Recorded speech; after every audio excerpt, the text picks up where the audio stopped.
You are watching Access LaPorte County Channel 97. Coming up next is the April 22nd meeting for the Michigan City Sanitary Board. You can find more information for this meeting by visiting www.accesslaportecounty.org.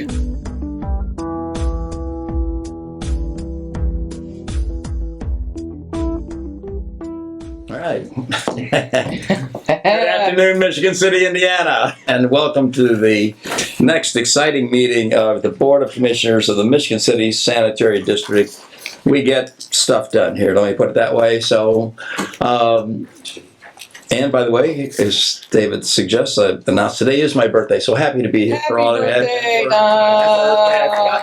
So I'll have to bring them next time. So, but anyway, thank you. So I'm going to call a meeting to order. As far as the roll call goes, just let the minutes reflect that all commissioners were in presence with the exception of Tina Mahone, who may very well be joining us shortly. But right now, it's four of us.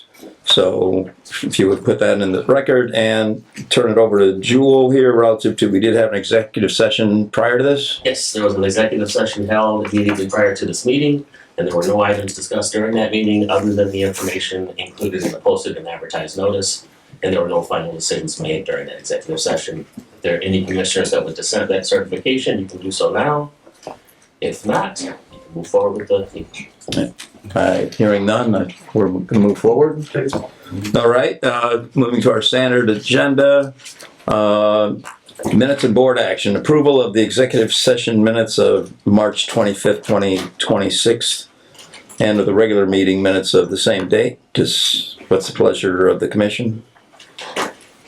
I'll make a motion to approve the minutes from the executive session and the regular session held on 3/25/2026. I will second that motion. Moved and seconded. Any further discussion? All those in favor signify by saying aye. Aye. Opposed? Passes. Thank you.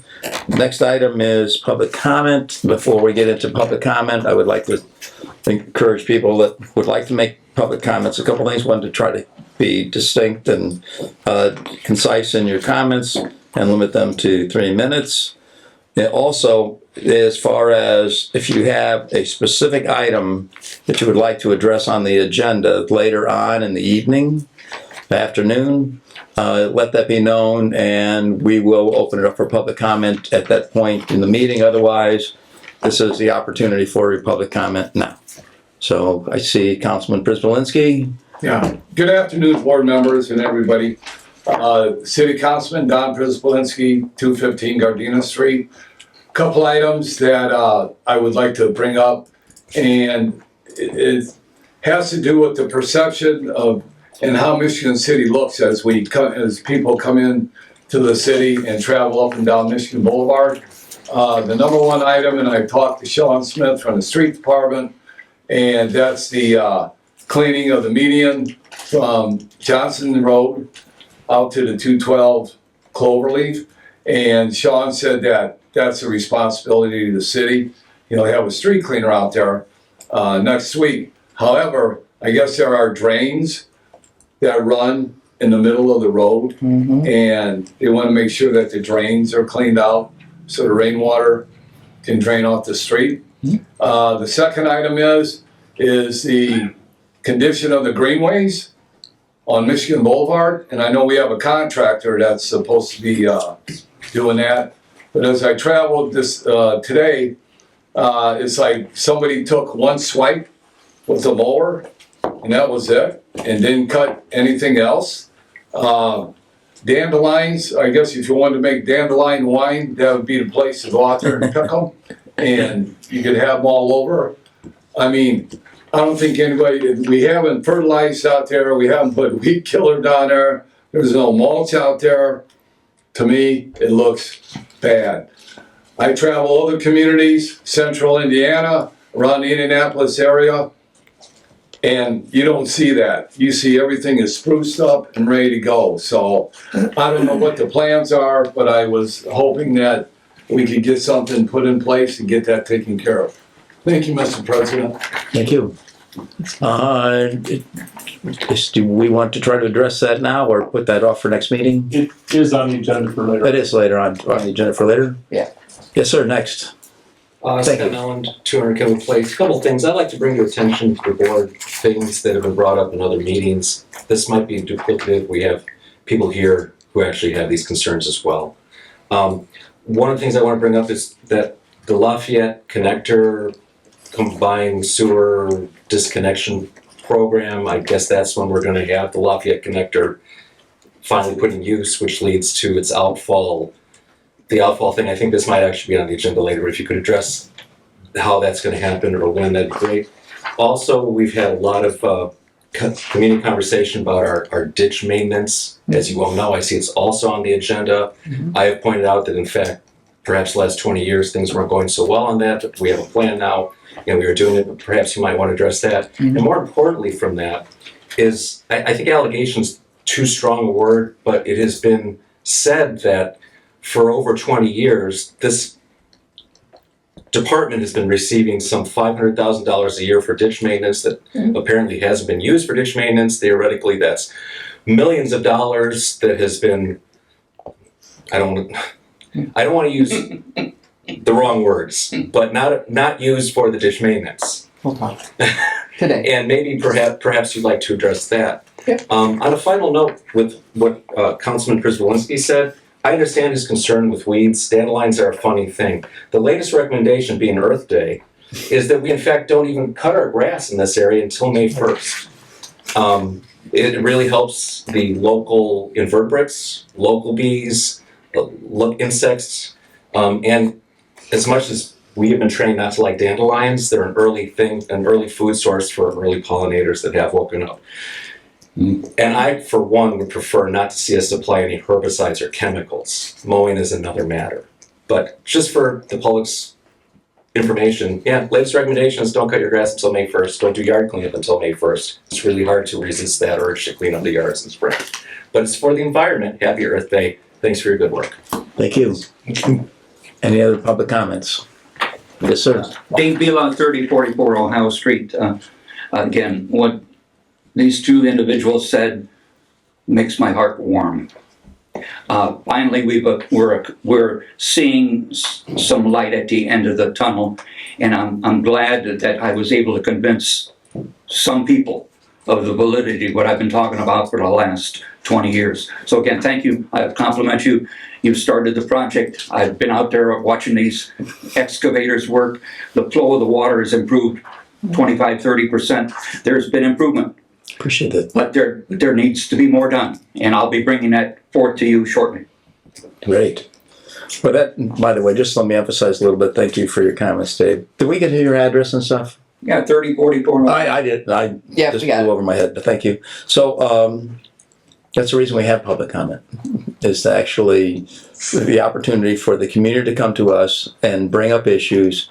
We can't typically address them immediately, but if they are good ideas and we vet them internally and we get even a broader base of public support, I think you can count on us as a team to really focus on making this a better community. And we need your input and appreciate it. Yeah, and to PS my comments, again, I'm for economic development. I'm for to build a better community. And if we can eliminate the water that we don't see, we can then create a sound base for economic development around the Marquette Mall area and so on and so on. It's there, guys.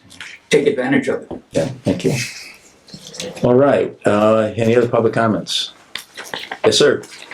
Paul Przybylski, 1716 Washington Street.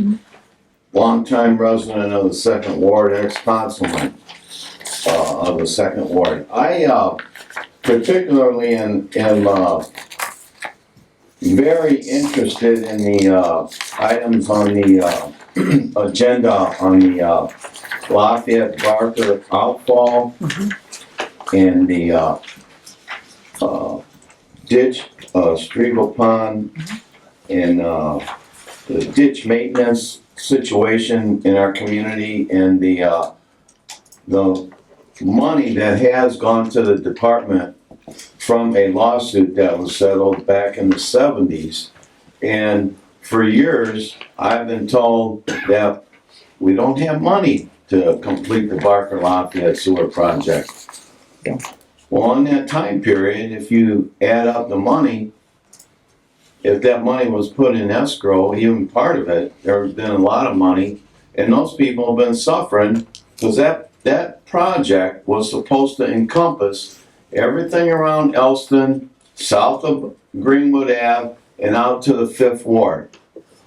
And it really astonishes me that, you know, we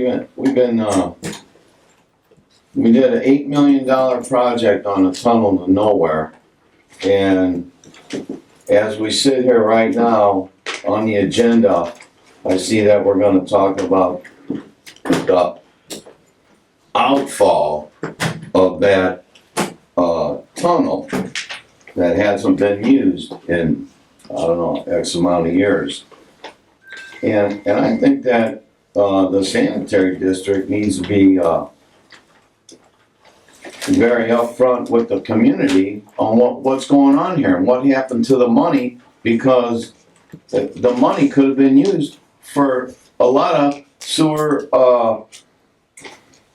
separation projects. And a lot of people don't know in this community that a previous administration stuffed a lot of Storm sewers. a lot of I don't know the correct terminology, but the collection areas for stormwater, so that the stormwater would drain slower. But there's still people, you know, they need attention on this, and I think that it behooves the board. What are you gonna do, and how are you gonna finance it? Because the sanitary district has used that money over the years for what? And you guys are on the board right now, and this thing was addressed during the previous administration, and it went nowhere. So I mean, I think there's a few people in the community that need some answers. Yeah. And not just to send a team out there, but that whole area, as we know of, doesn't drain right. And that a lot of people don't realize, but we realize as lay people, that it's a legal ditch, and it drains the whole south end of Michigan City. And there needs to be a program to address the areas that are on the floodplain and drop that water table. Thank you. Thank you. Any comments from the commissioner, staff? Okay, hearing none, thank you all for your input. And I'm gonna suggest that we do take it very seriously, and that is why some of these items are on the agenda this evening. So I'm not sure we'll have all the answers tonight, but I think we'll be able to show some progress and some plan. We will. So, all right, item number 3, cash balances and budget performance. So there is a cash balance handout in your board packet.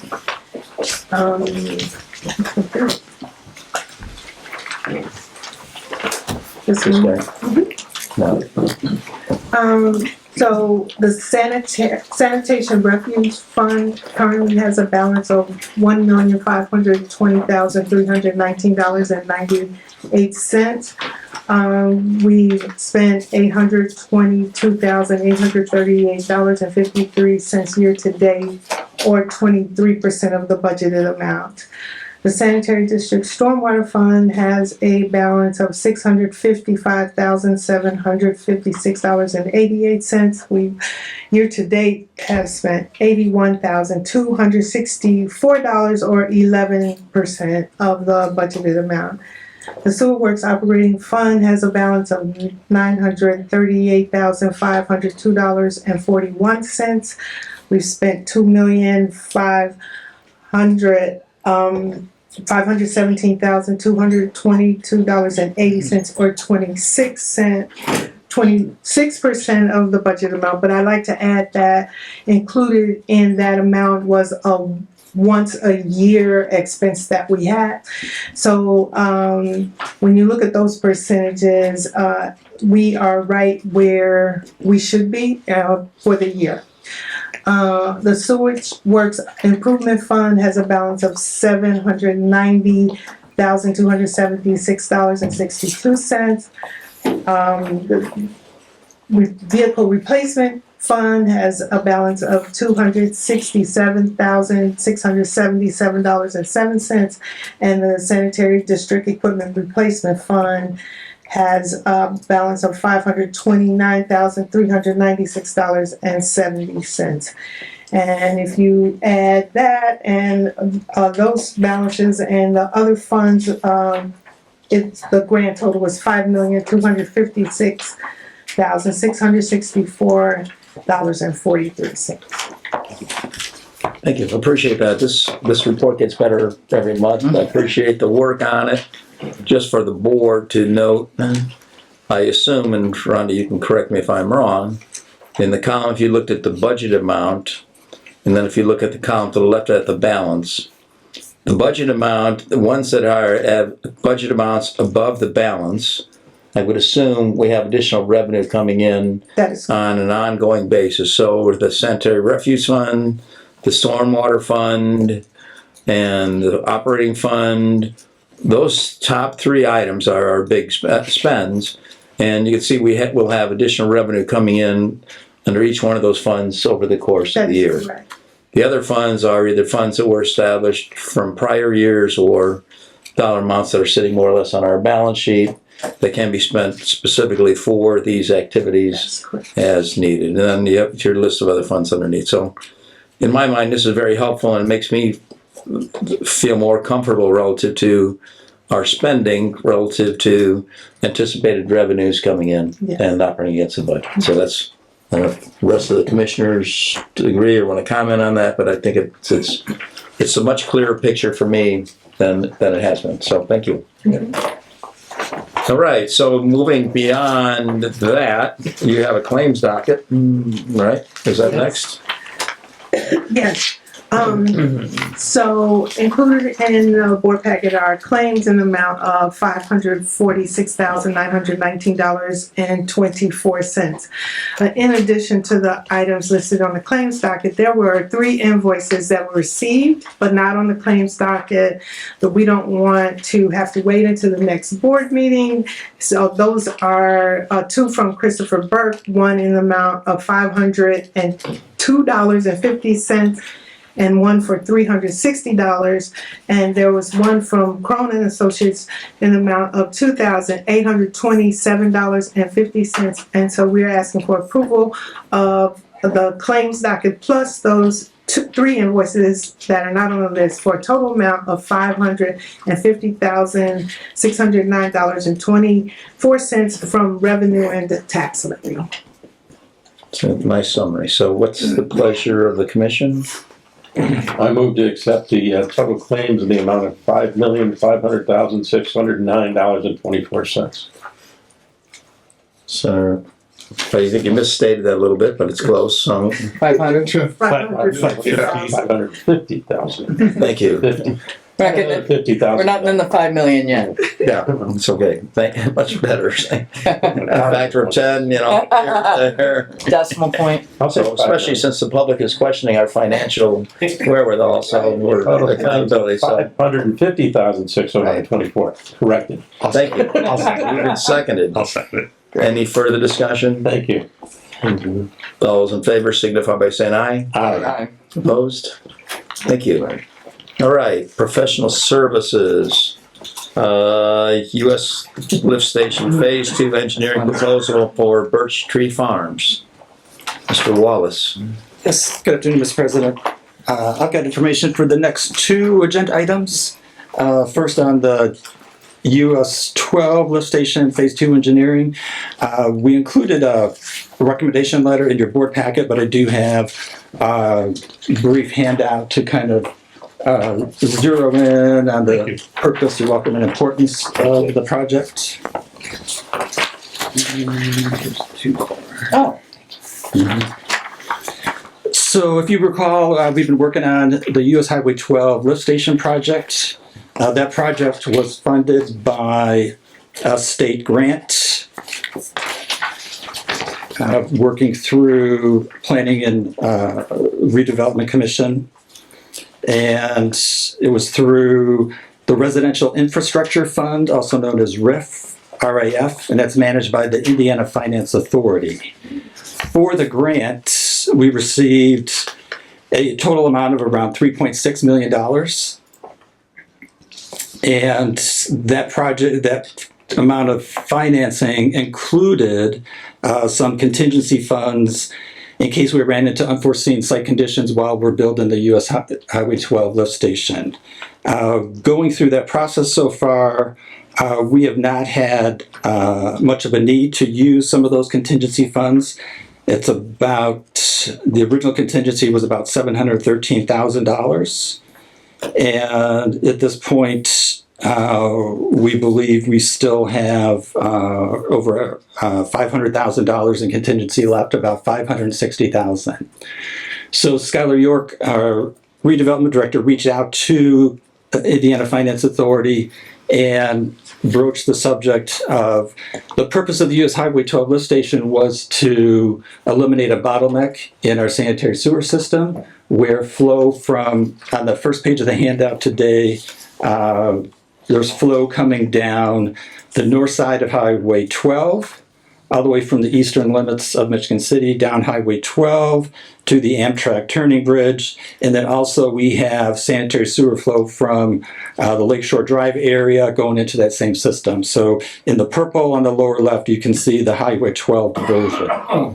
And then what we've since investigated a little bit more, on the far right hand of that first page there's a big red star.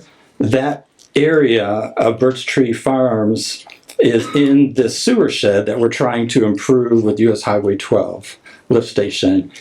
In that area, the star, there's a lack of stormwater drainage. And if we have stormwater drainage on roads that gets into our sanitary sewers, then we have more water coming through our new US Highway 12 lift station. So we like to avoid that. So we demonstrated to Indiana Finance Authority that the area to the right where the star is in the sewer shed. Can we use the unused contingency to do drainage improvements in the Birch Tree Farm areas? That's the $560,000. Yes. Yep. And they said, yes, you can do that. Use the funding for the purpose it was intended to remove the bottleneck and also reduce extra water from going in the sanitary sewer system. So last year, we did engage Schneider Geomatics to look at potential improvements there. So on the second page of the handout, we have documents that was submitted under Great Lakes Engineering, now Schneider Geomatics. They looked at two possible phases of doing stormwater improvements there. So right now, we have a proposal from, there was preliminary engineering done by Schneider Geomatics. We'd like to use part of the $560,000 in contingency to do the detail engineering. So we have a proposal from Schneider, since they've already done the survey work, they've done the preliminary work. We feel it'll be more cost effective to complete the engineering project with Schneider Geomatics. They have a not to exceed cost of $73,000 to complete the engineering. And then we'd be in position to take the construction drawings and specifications and bid out the phase 1 and phase 2 to H&G Underground that's doing the Highway 12 lift station project. And the Indiana Finance Authority advised we have unit prices in the H&G contract, so we can then use those unit prices to put in additional footage of storm sewers and manholes and get that work done using the remainder of that $560,000 contingency. So, that sounds like a great plan. So, number one, because we already have this contract with them for doing related work, we don't have to bid independently with other bidders. And I'm assuming that after you get your 73,000 spent for the engineering, you're hoping that the project will cost less than 475,000 or something like Yes, that. we've done some preliminary estimates. It's going to be pretty close, and that's part of the reason why we have two different phases. So once we can complete the engineering, we can use the unit prices in our H&G US Highway 12 lift station project to calculate what it would be to do X amount of footage of stormwater, and then we could package any potential construction of stormwater based on how much remaining contingency we have. Okay. It makes a lot of sense to me. I don't know if the commission think, but using the contingency to actually put instead of to cover cost overruns, they'll put in something new. So that's typically why you have a contingency, right? So. And I'd like to say something about, just to add in here, the reason that the Indiana Finance Authority was so willing to help us do this, and they're great to work with, the unit prices came in well because of using good data. It was this map, which is data-driven, that showed the connection between the projects so that we didn't have to give the money back and go rebid. So it's the power of good data, and I just want to give credit to the GIS team and Al and everything from being able to paint a picture, because those folks said this is what mattered to them so that they can make sure they were making good decisions at the state level too. So thank you, Al and Tony Basil, for all the work they did, and Skylar. And the approximate time frame for completing the engineering is it a month or 2 or 3 or? It's probably a few months. We already have the survey data. We have the phases already laid out. So should the board decide to move forward, we'll bring a schedule back to the next meeting on the potential completion of engineering and the potential of when we would finalize negotiations with H&G to start construction. So we could bring that back to the board. So today you are looking for approval to use this contingency to go with their engineering plan with Schneider Geometrics. Is that the request? Yes, correct. In the amount of $73,000 not to exceed. Does this provide additional drainage up there with all their building they've been doing?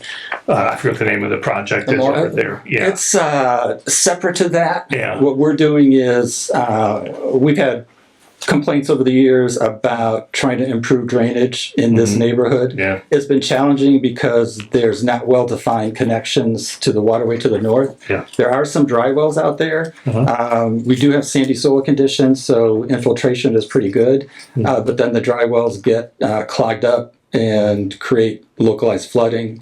So it just seemed like since we had potential available funding through a grant from the state to use that to solve a couple of problems at the same time. Yeah, very good.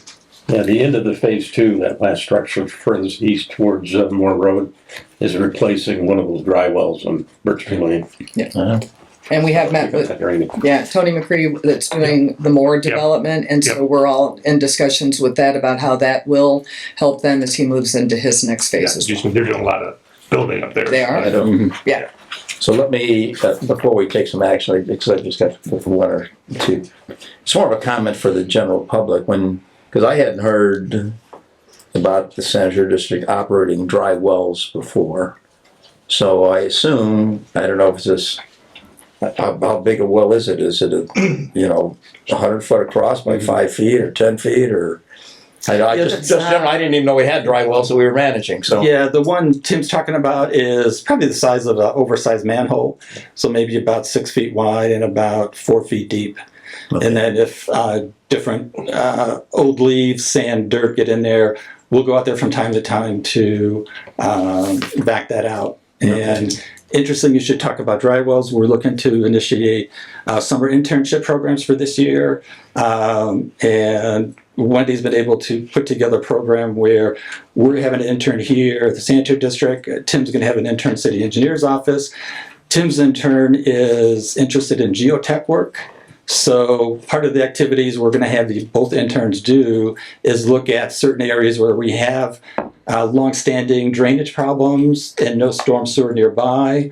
So Tim's intern can do some geotech analysis to study infiltration rates of the ground to see if we can do some additional dry wells. Additional dry wells. Localized flooding. Right? With viewpoint on allowing us to maintain those over time. So we're pretty excited about having additional resources through an intern program through the mayor's office to tackle some of these technical issues with the interns. Yeah, so it sounds like a cost-effective way for smaller projects to alleviate drainage in a localized area. And then the idea is to capture the water in a dry well.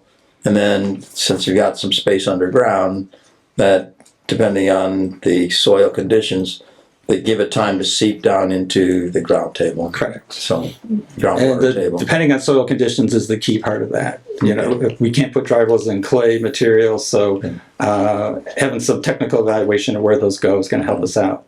And then we're real excited about additional grant money from the state available to work on an ancillary project to Highway 12. So. Yeah. The nice thing about grant money, it doesn't cost our ratepayers. So, Correct. I mean, so, all right. So, what's the pleasure of the commission relative to the $73,000 for engineering or not to exceed? I'll make a motion to allow Schneider Geomatics to continue on with their study for the Birch Tree Farms drainage improvements with a price of $73,000 not to exceed. I will second that motion. Moved and seconded. Any further discussion? Hearing none, all those in favor signify by saying aye. Aye. Opposed? Thank you. If I could just kind of reemphasize the point Wendy made that this additional unused contingency cannot have been used anywhere in Michigan City.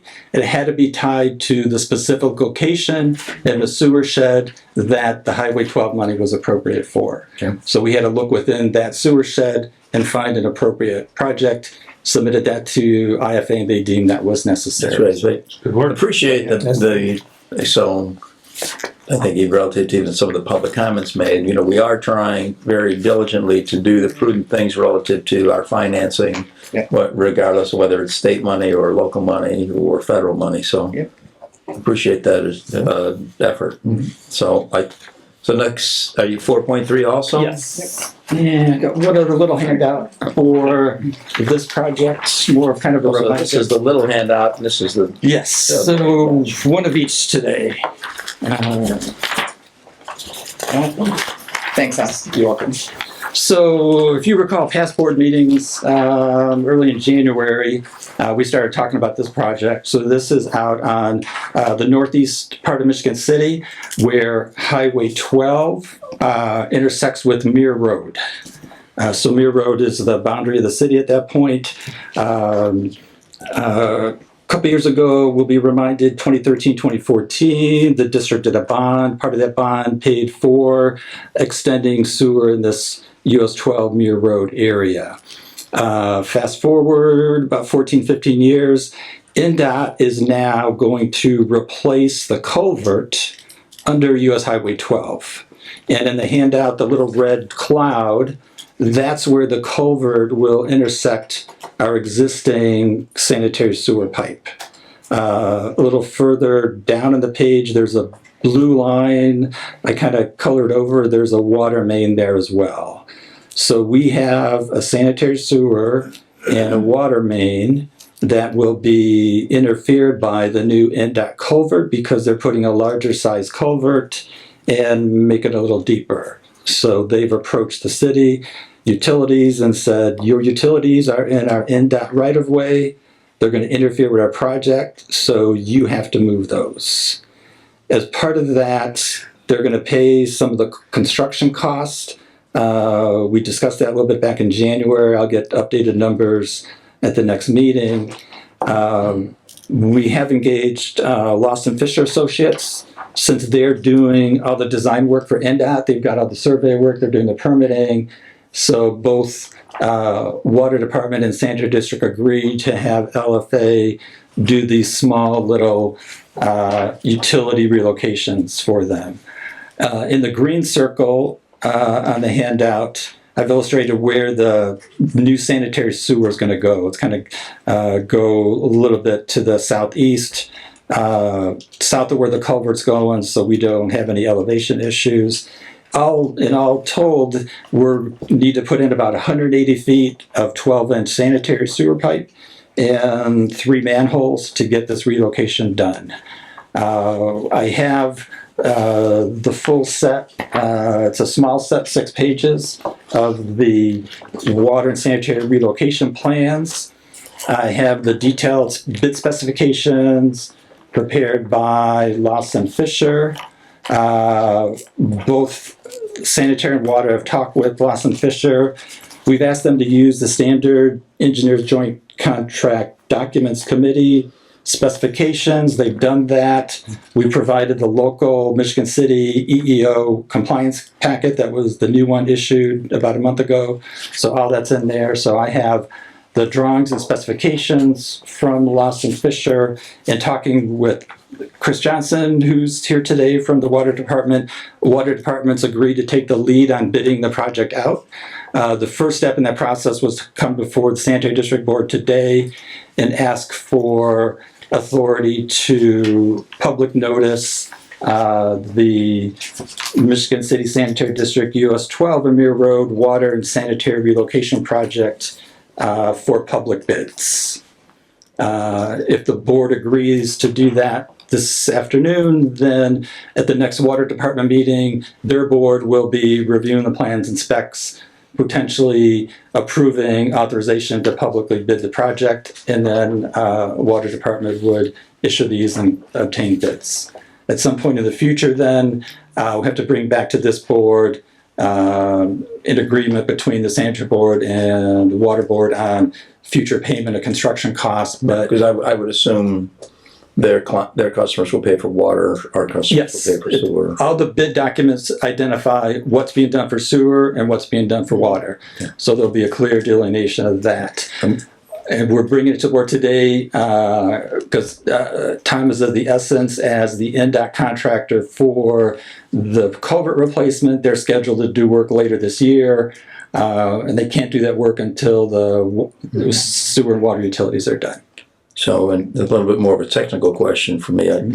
Fellow commissioners, please just jump in because otherwise I'm just going to go ahead and ask a question. So, the area in green, so in the black line inside of it, I assume the black line is the reroute of the area that used to go right through the middle of the red. Correct. Okay. And then just generally, I'm assuming this is it flows by incline, or is this a forced main? This is all gravity. Gravity Yes. feed, so that I guess the slope of the line still has to match the same slope you had. No, Yes. Okay. And the slopes do meet standard requirements. We're very fortunate that even with some additional pipe here to get around the interference, we still do meet Enough slope. slope requirements. Otherwise, it would have been much more challenging. Yeah, for sure.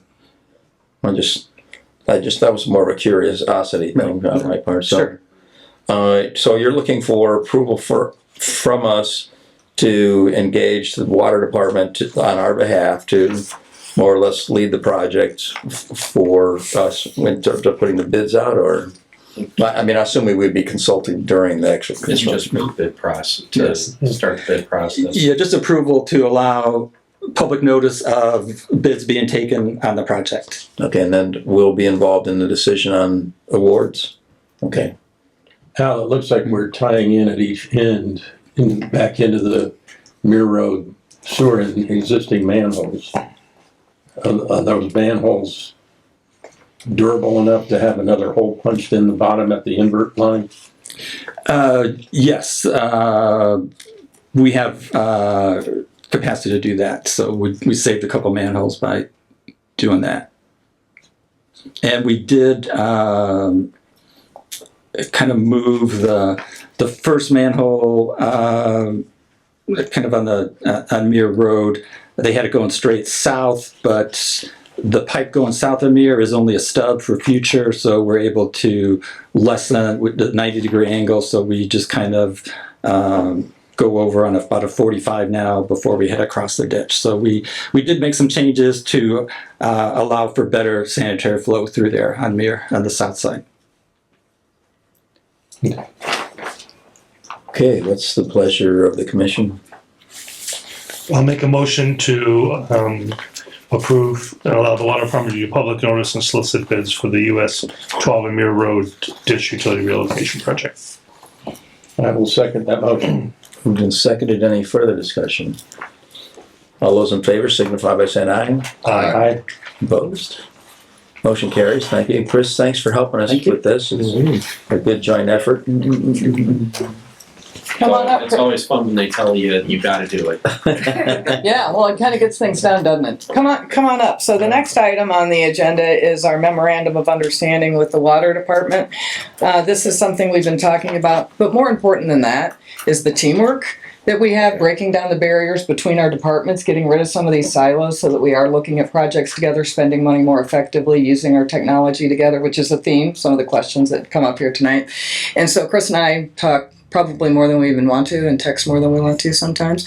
But I thought it was really great. Thank you so much for your support. And I know that, as we come in, another item here is kind of the state of the district. It'll be, I think, telling. But I wanted, I know there have been questions about kind of what's the water department up to? There will be a rate increase that's on the table there. Their process is a little different than ours, but I would invite Chris to give an update to the board and let him speak for himself, and then we'll go into the state of the district. All right.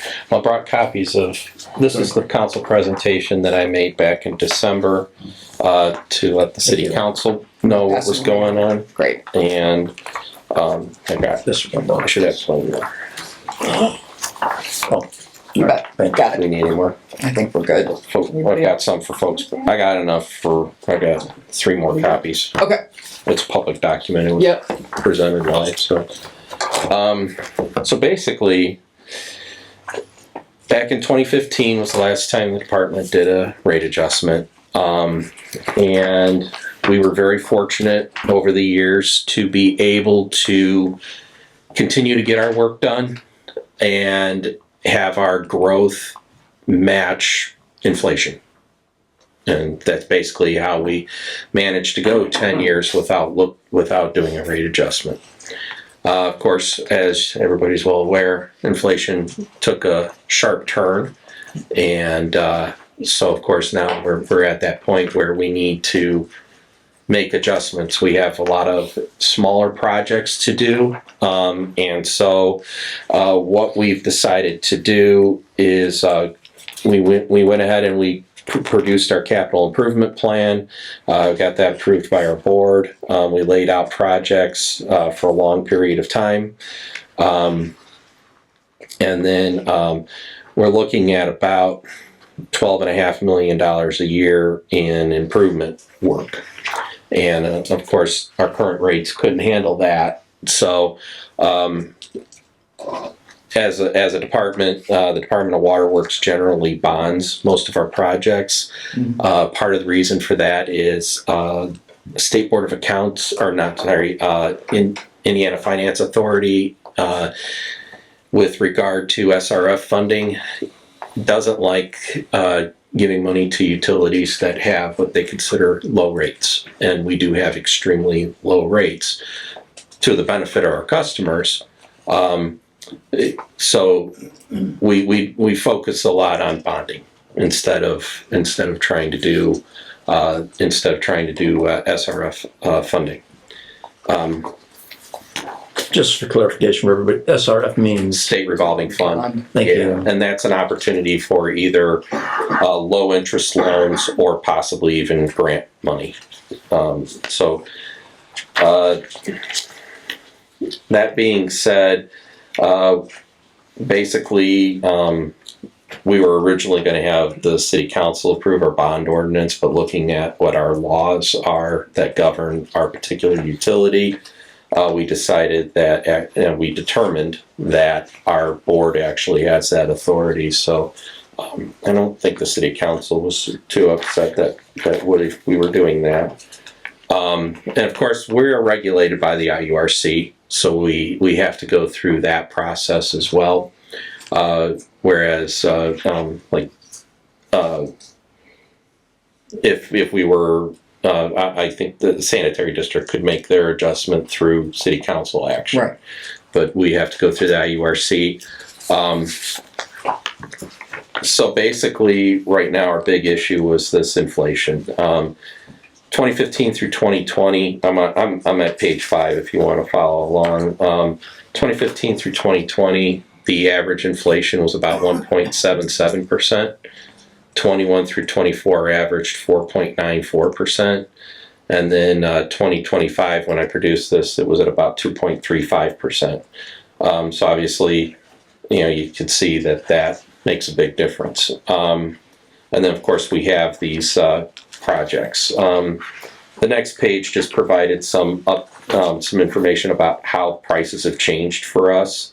I think one of the most telling ones is if you look down, well, of course, our labor and benefits have gone up. And our purchase power, so that's our good friends at NIPSCO, that's gone up quite a bit as well. But our chemicals have gone up 69%, whereas the inflation change was only 37%. 8-inch water main, I just grabbed one particular piece. In 2015, it cost us $14.96 a foot. Now it's $40.11 a foot, 168% increase. Fire hydrants have the same percentage increase. That's ductile? Yeah, ductile. Yeah, and PVC's gone up just as much as well. It's all gone up a lot. So it's just it's the nature of the beast, unfortunately, to deal with these things. So then we needed to do a lot of projects. Nothing major in the sense that we were looking at imminent catastrophic failure if we didn't act. But these are things that help bolster not only our ability to serve, but also ensure that we have good quality service for our customers, for water quality, pressure, that sort of thing, ensuring that we can provide service in the event of, for example, the Beverly Shores booster tank storage, or booster storage tank. It's for continuity of service. If that main breaks, we actually could have the entire community of Beverly Shores go without water. So we have to look at that aspect. We have a booster station in here over on Eastwood. That's supposed to be near Eastwood and Tryon Road. That area of the system, basically from Eastwood heading east. We've had a few customers with concerns. Obviously, there's potential growth out in that area. It's largely industrial. So we want to make sure that we have adequate pressure and flow out that direction.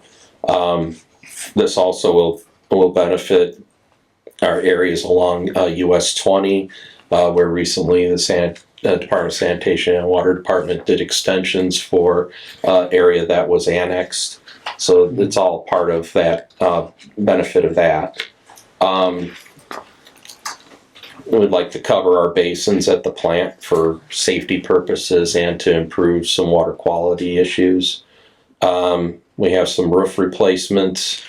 We want to upgrade our low lift pumps with variable frequency drives to improve our electricity use. We want to improve some quality by adding an ammonia facility at our Beverly Shores booster, and then also chloramine facilities at Paz Road, which is a chlorine and ammonia mixture that we use for disinfection. And then we have an elevated storage tank on the south side of our system. A few years ago, we did cross south of 94. That is basically from US 20 south right now. It's all on one booster station. And putting an elevated storage tank in there will actually help with protecting the system, helps protect it against main breaks from water hammer. That also provides additional storage in the event that the booster station does have to be shut down for some reason. So that's what we're looking at in that area. Then we have some distribution projects where we want to build up our water main system throughout the city in different areas. And then on that list, the big one that I want to mention is at the very bottom, an annual water main replacement program. We have a large percentage of our system is 100-year-old water main. Some of that 100-year-old water main is actually in much better condition than our 60-year-old water main, because that was buried in sand, and the newer stuff was actually buried in clay. It eats the pipe up. So we're going to be attacking water mains based on main break issues, fire flow issues, that sort of thing. So we've got a plan that we're working on with that. Well, one of the key pieces that I wanted to make sure was clear, because of course, this came on the heels of the City Council's approval for the data center project, is that none of these projects are at all tied to the data center. We don't have to do anything to serve the data center. There was already plenty of capacity, plenty of size pipe out in that area. So that's got nothing to do with it. It's entirely about making things better, really basically east of that area. And then in other areas of our system.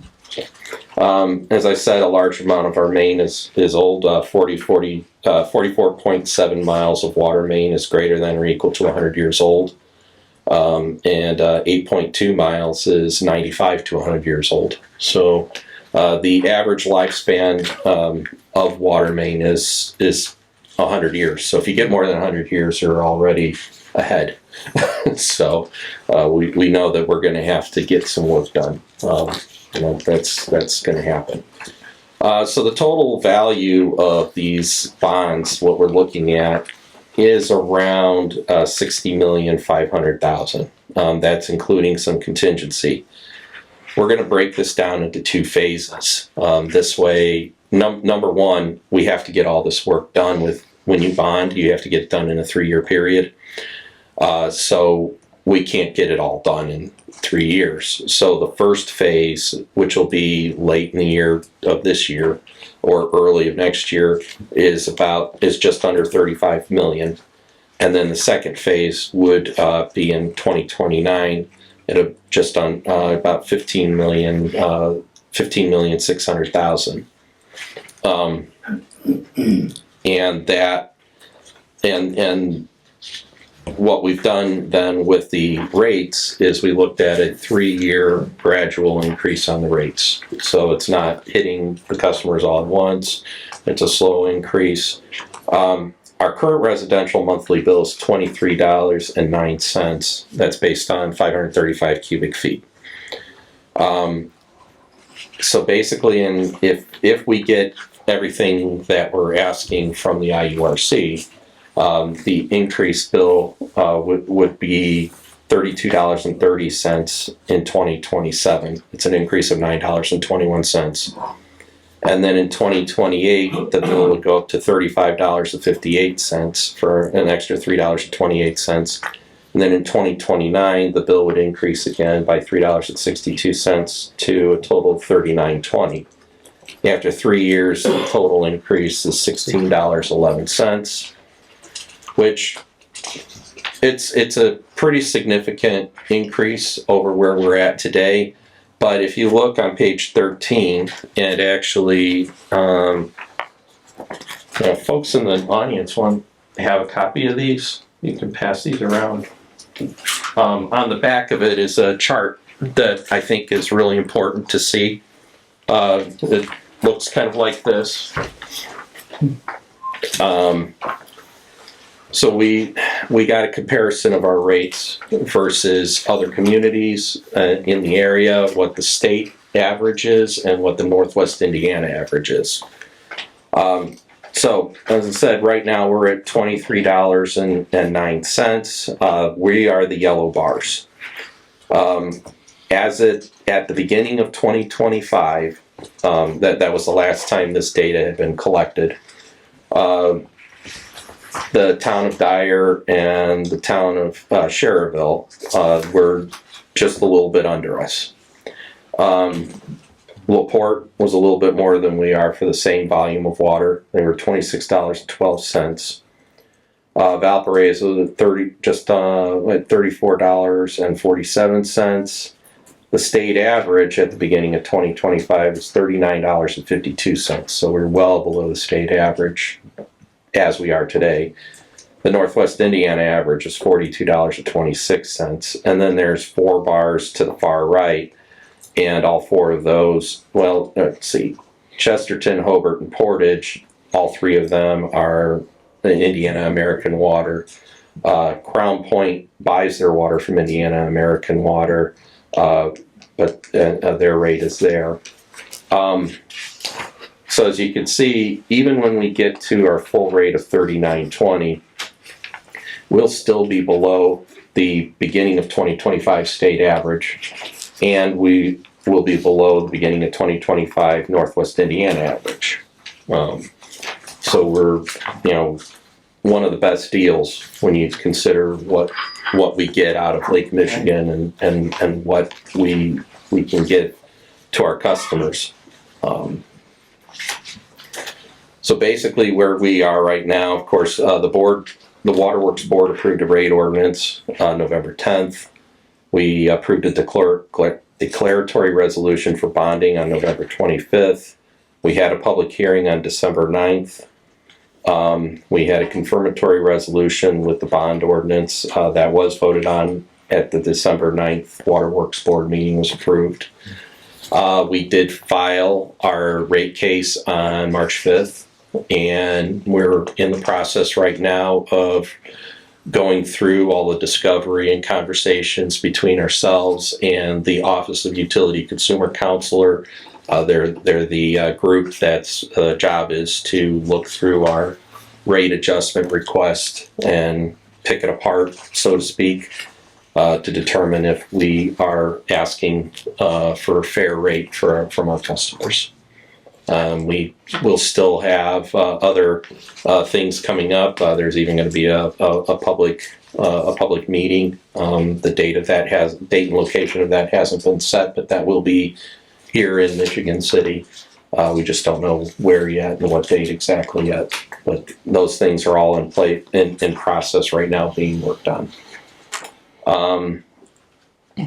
And the earliest we would see any rate adjustment is possibly October, but right now it looks like it might be a little bit later than that.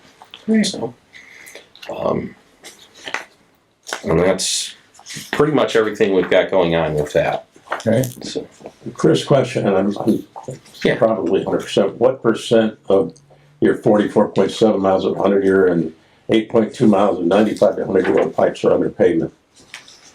As opposed to being in Grass Parkway. It's pretty close to 100%. A lot of our pipe are under pavement. Yeah, which of course is going to drive costs for main replacement up, because we'll have to make restoration of asphalt and Talk stuff. about street improvements that need to be made. We can maybe share a little bit of that cost, just some road improvements. Yeah, and that's the intention, is that, and we're already starting that process right now. With the list that Tim has provided for the paving this year, our guys are out right now trying to take care of some stuff that so the city doesn't pave over it and have it break right as soon as they finish paving. I really hate cutting up a fresh street. If there's mains that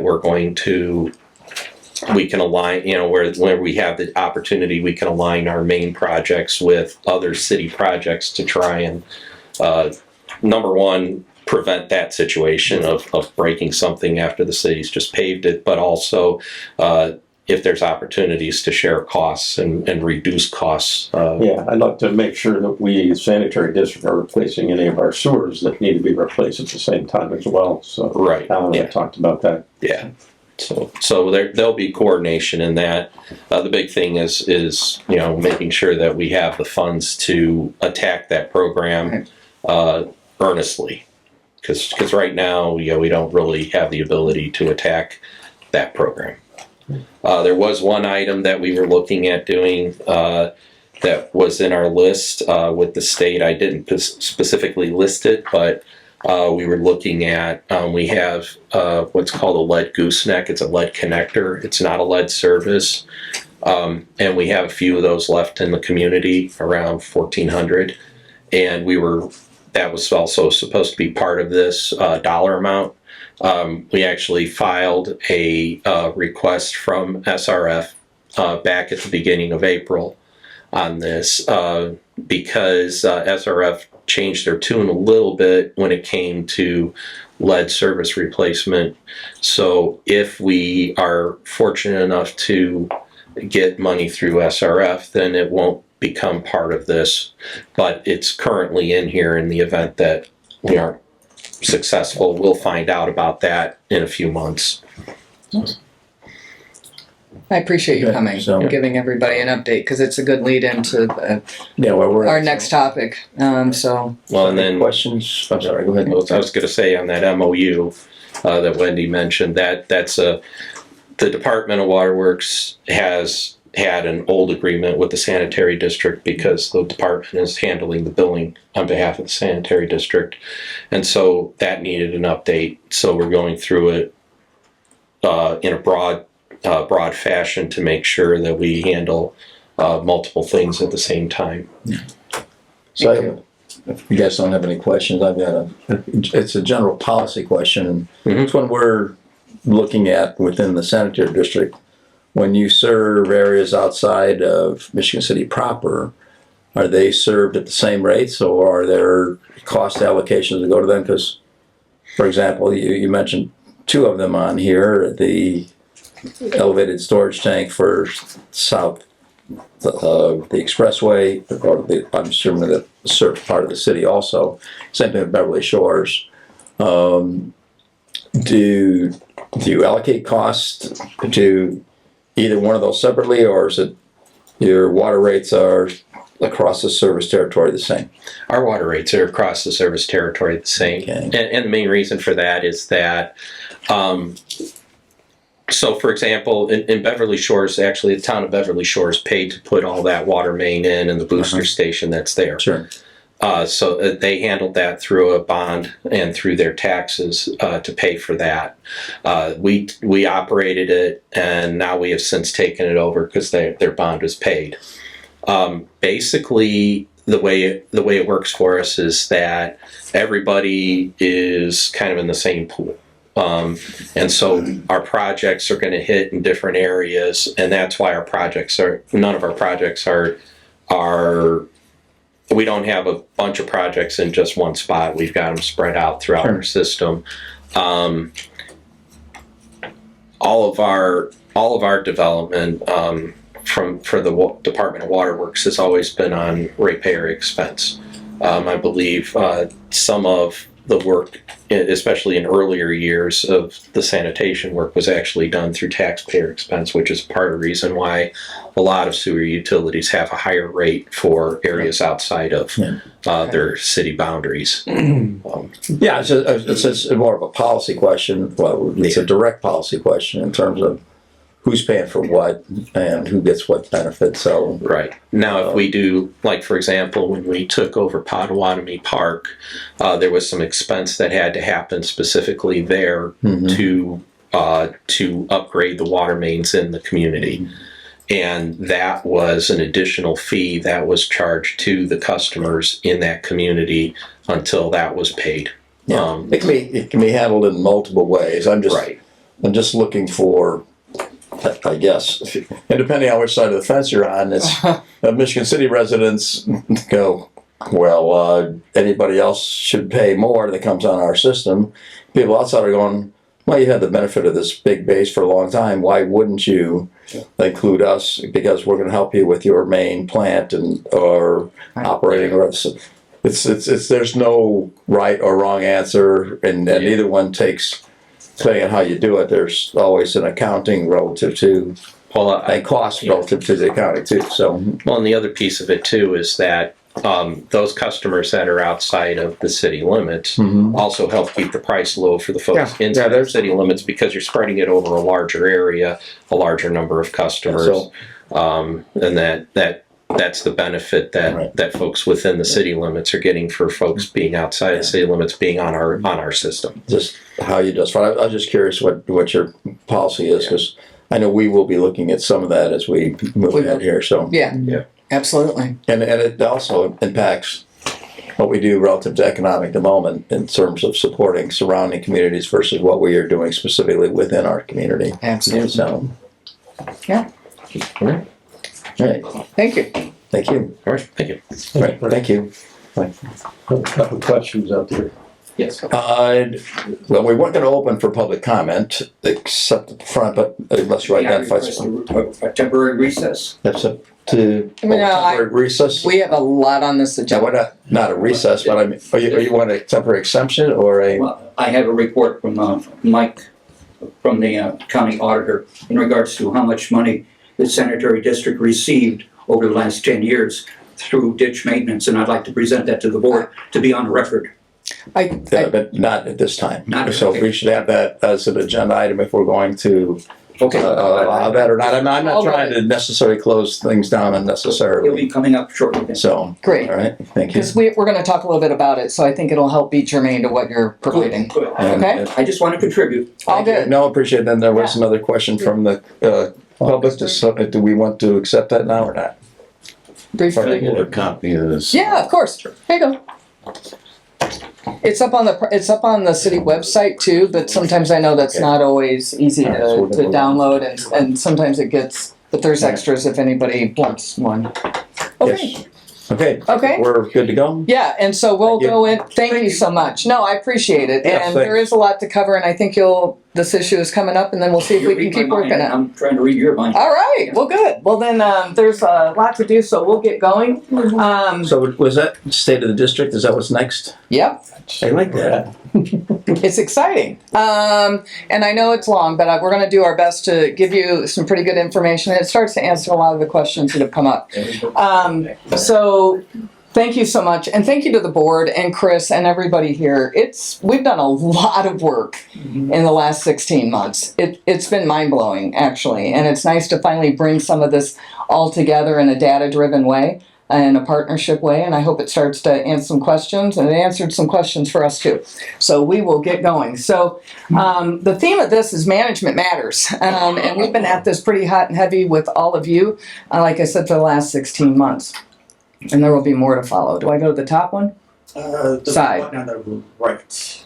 Okay, so just real quick, here at the Sanitary District and Commissioner's jobs, we are regulated by Indiana Code 36-9-25, as well as our own municipal code, which is 98-83. If you'd like a little light reading, this is all online, and there's a lot of things in the code that probably need to be updated over the next year or two, and we're going to be talking about that. But this pretty much defines what the responsibilities are relative to pretty much running our sanitary system, taking care of stormwater, and also dealing with trash and garbage.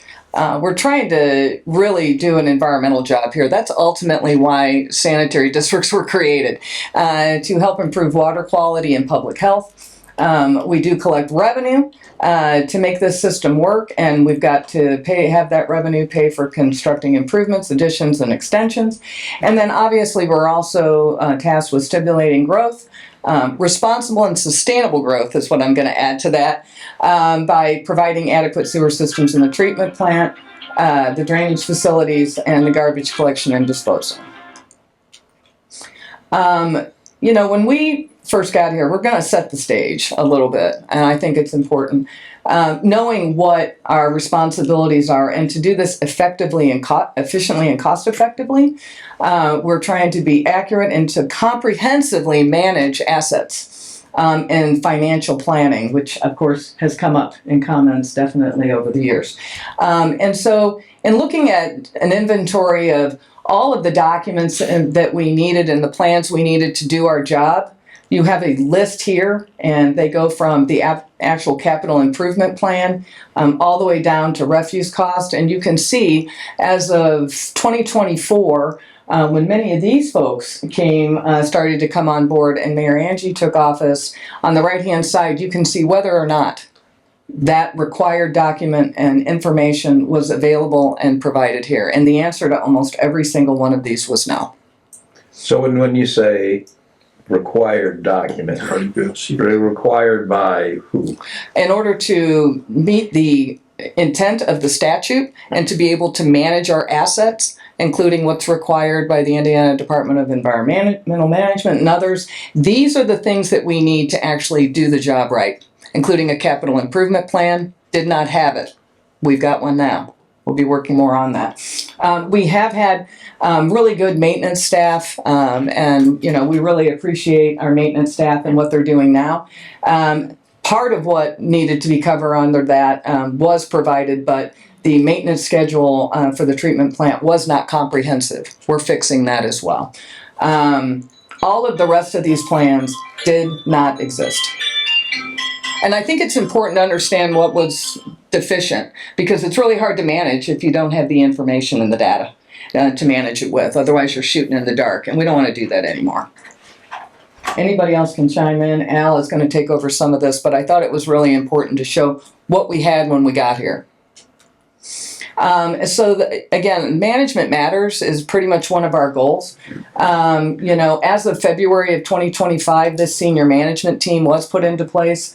All of us who are here, and I'm going to throw Jewel in there as our attorney who came on board as well, have been working nonstop with you to really bring us up to speed.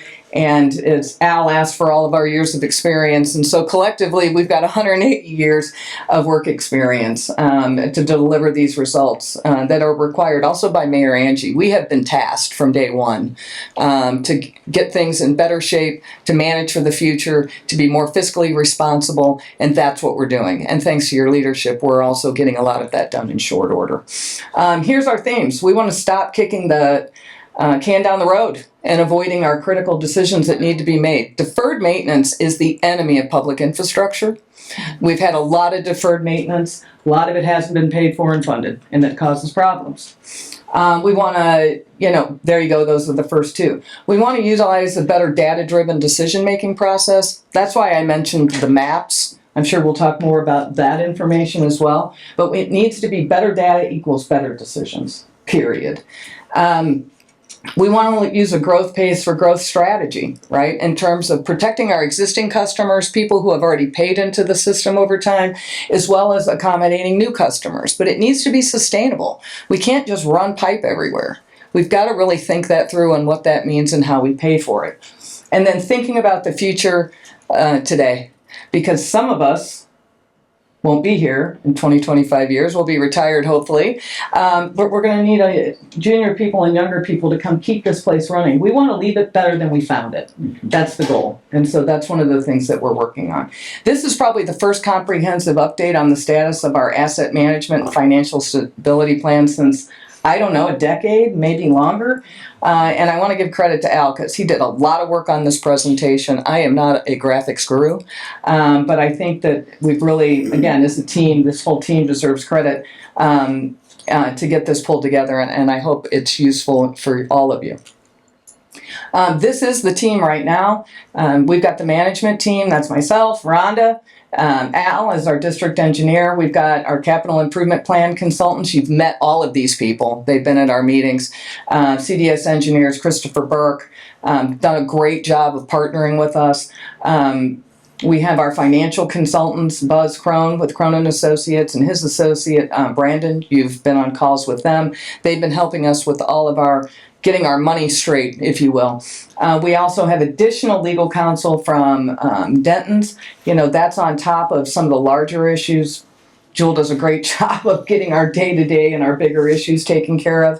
And then the controller's office has been absolutely essential. Thank you to Chris from the water department for partnering with us. We've got the right data. I'm even going to throw out a shout out to our city engineer who has been in a lot of these meetings as well. It takes a village to get here. There's no way you can do this stuff in a silo, and I think we've broken down those silos. And so thank you to everybody, and Rachel who keeps it all straight administratively. I'm going to turn it over to Al to talk a little bit about some of our capital improvement plan and how we've looked at what's important and how we're ranking these things and how it matters, because this will all come into how we're going to fund and what we're going to fund first and how the engineering is going to be paid for. Abby's it. Yep, thank you. Thank you. So going through some of these slides real quick. The first plan I want to talk about is we did not have a wastewater treatment plant capital improvement plan.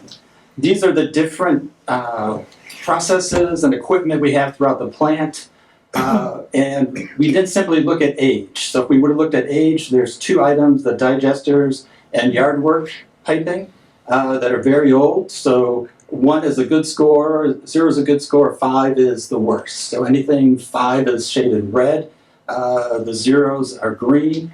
So if you look at yard piping, it's one of the oldest systems of our components of our system. But when you look at reliability, over here, it's available, we don't have any optimization, it's working well, there's not any regulatory compliance issues. So although it's one of the oldest parts of the plant, it doesn't really rate high on our overall total score. Contrary to that, if we look at our sludge digesters, it's very old, it's in very bad condition, equipment availability is a concern, it needs technical upgrades, safety is one of the worst. So when we combine all these together, we get the sludge digesters at the top of the list. And right behind it, we have our primary clarifiers, significant regulatory compliance issues, age, condition. So these are the top 2 of this matrix. So we looked at all these several different conditions, rated each one from 0 to 5, came up with a composite score, and this gave us the list of what we really want to focus on moving forward. Having gone through that kind of listing, we also have to realize, okay, how are we going to fit some of these improvements in? We talked about the digesters right here. That's on the top of the list. To fix the digesters, we have no room on the south side of Trail Creek to put in new digesters. So we have to put those digesters in on the north side of Trail Creek at property the district owns over there. So that'd be very costly. It's new equipment. We have to build structures over here. The second item we talked about were the primary clarifiers, which are right here. Based on pilot testing that our plant superintendent, Ron Anderson, was able to do in conjunction with their consultants, we found new innovative technology that we can put in the same place where the primary clarifiers are. So lower cost we could just put in the same spot. So updating our primary clarifier process is now kind of on the top of the list of our capital improvement plan. When you talked a little bit about our maintenance staff, we do have a computerized maintenance system covering a lot of things. However, for some of these key items in the heart of our plant, aeration tank, secondary clarifiers, chlorine contact tank, these were not put in our system in terms of doing preventive maintenance. Take these tanks down, clean them out, and get them back in good working order. Without those preventive maintenance schedules, we were at risk at times of not meeting our MPDS permit because of buildup in these different processes. So that was one of the missing parts of the maintenance plan. Another item we really didn't have when we came on board about a year ago is biosolids disposal plan. So here you can see every day as we operate our plant, we create sludge. We haul that sludge across the creek to our drying beds. Twice a year, we have to empty these out, and we have to drive those dried solids all the way to a farm in southern LaPorte County, 26 miles one-way distance. It's a time-sensitive program because once we start, we have a 28-day window to complete that. When we start our hauling, we have to sample these tests, send it to the lab, check for metals, other constituents. Once we do that test, we have 28 days to move all the sludge out of here. So previous to us coming on board, the easy way to take care of this is hire a contractor and say, hey, Mr. Contractor, drive all this sludge down to the farm here in southern LaPorte County. So every year we have to dispose of about 3,000 wet tons of biosolids. Using the contractor, those costs for 1 year of contracting was over $100,000, $113,000. As the new management team came on board, we talked with our collection staff and said, hey, we have trucks, we have staff, we can drive the sludge down to LaPorte County during our regular workday. If we need to, we can work late a little bit, some overtime to catch up, maybe work on Saturday and Sunday.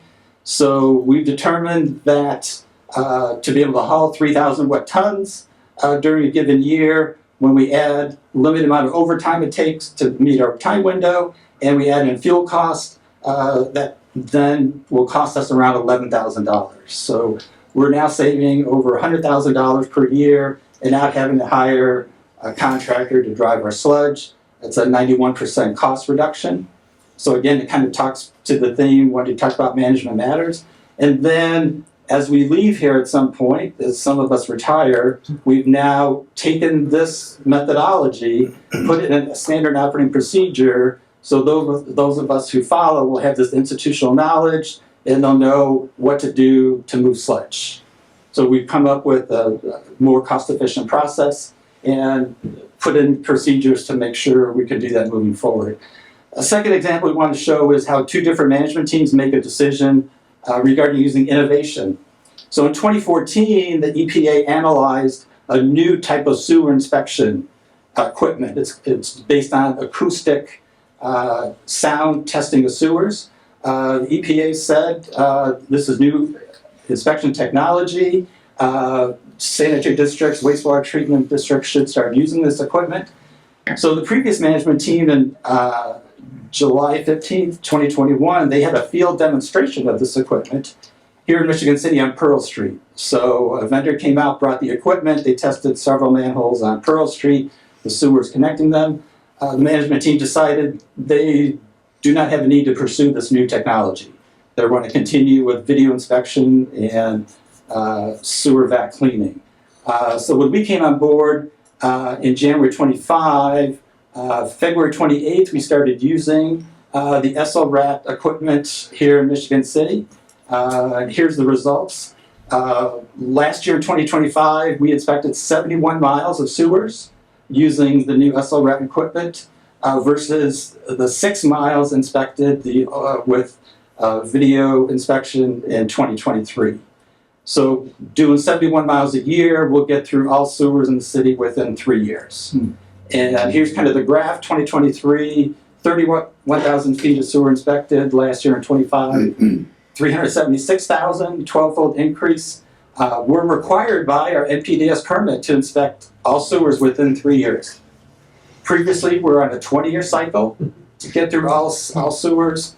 Using the new equipment, we're now on track to get through in about 2.5, 3 years.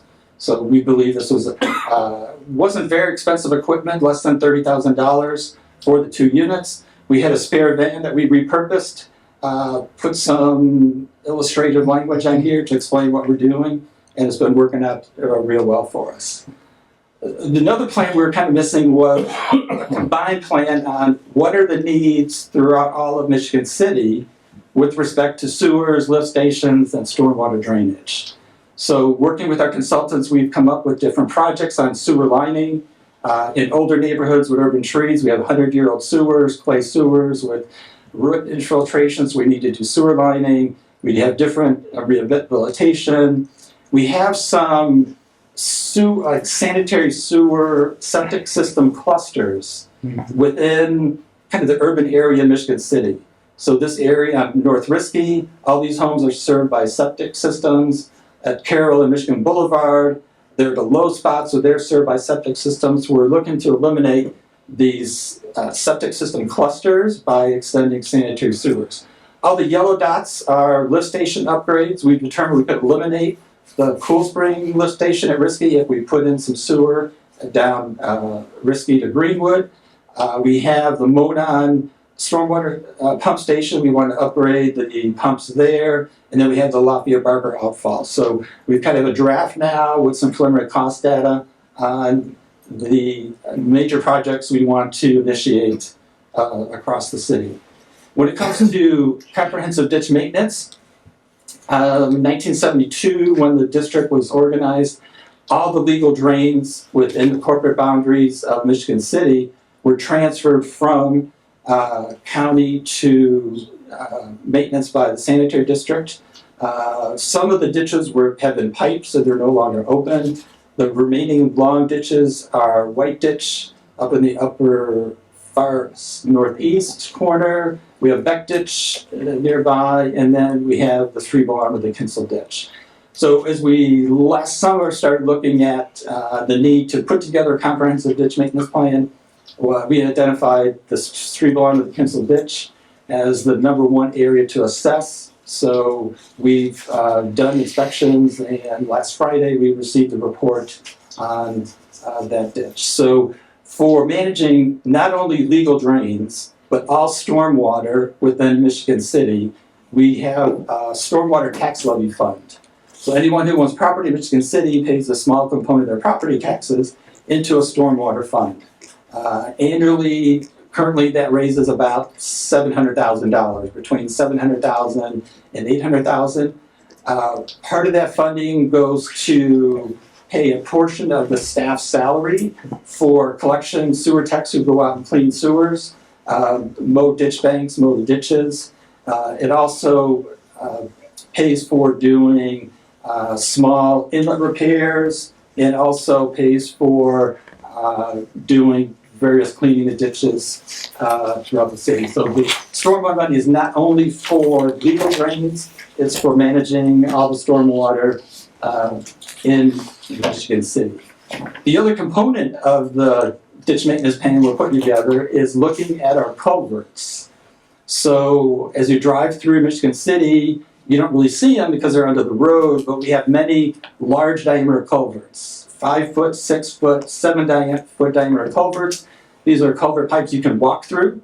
So here's a couple photos. There's trees, branches growing in front of the culverts. There's sediment has to be addressed. We have some corrosion on some of the culverts. So in January this year, our staff inspected all 17 of the large diameter culverts across Michigan City. We used a ranking system 1 to 5 to rate those. So here's just a map of one area. Here's the Michigan City Airport. You can see all the different culverts just in this one section of town. 6 foot diameter, 6 foot diameter, 7 foot diameter, large diameter culverts. So now we have a baseline of data of what the conditions are, and we're seeking grant funding to try and fix some of these culverts. There are different methods we could use, so we're trying to do that as cost effectively as we could. And then when it comes to the three-bow arm ditch inspection, here is kind of what we inherited with Summit Three-Bow Pond. This is a three-bow arm ditch on the east side of the pond. We have sediment deposition in the main channel that runs to the orifice plate here. We have Phragmites. We've now gone through and kind of reestablished the channel coming through here, so that's been addressed. We also inherited a bunch of sediment. This is the entrance to Three-Bow Pond, the rear wall. As water would come into the pond, this is the area of slower velocity, so sediment will build up here.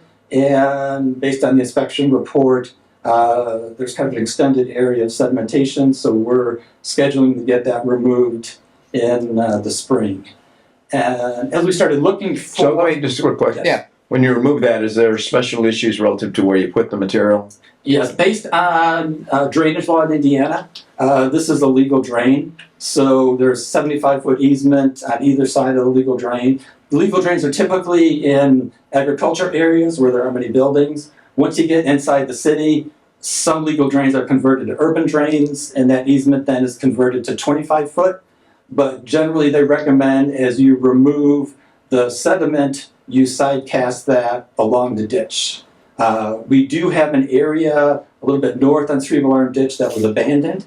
So we're planning to eliminate a safety concern of falling in a part of the abandoned ditch and putting sediment there. So traditionally... So do you have to test it or anything, or is it just kind of... No, it's just kind of sandy sediment that's washed through street drains and from denuded areas.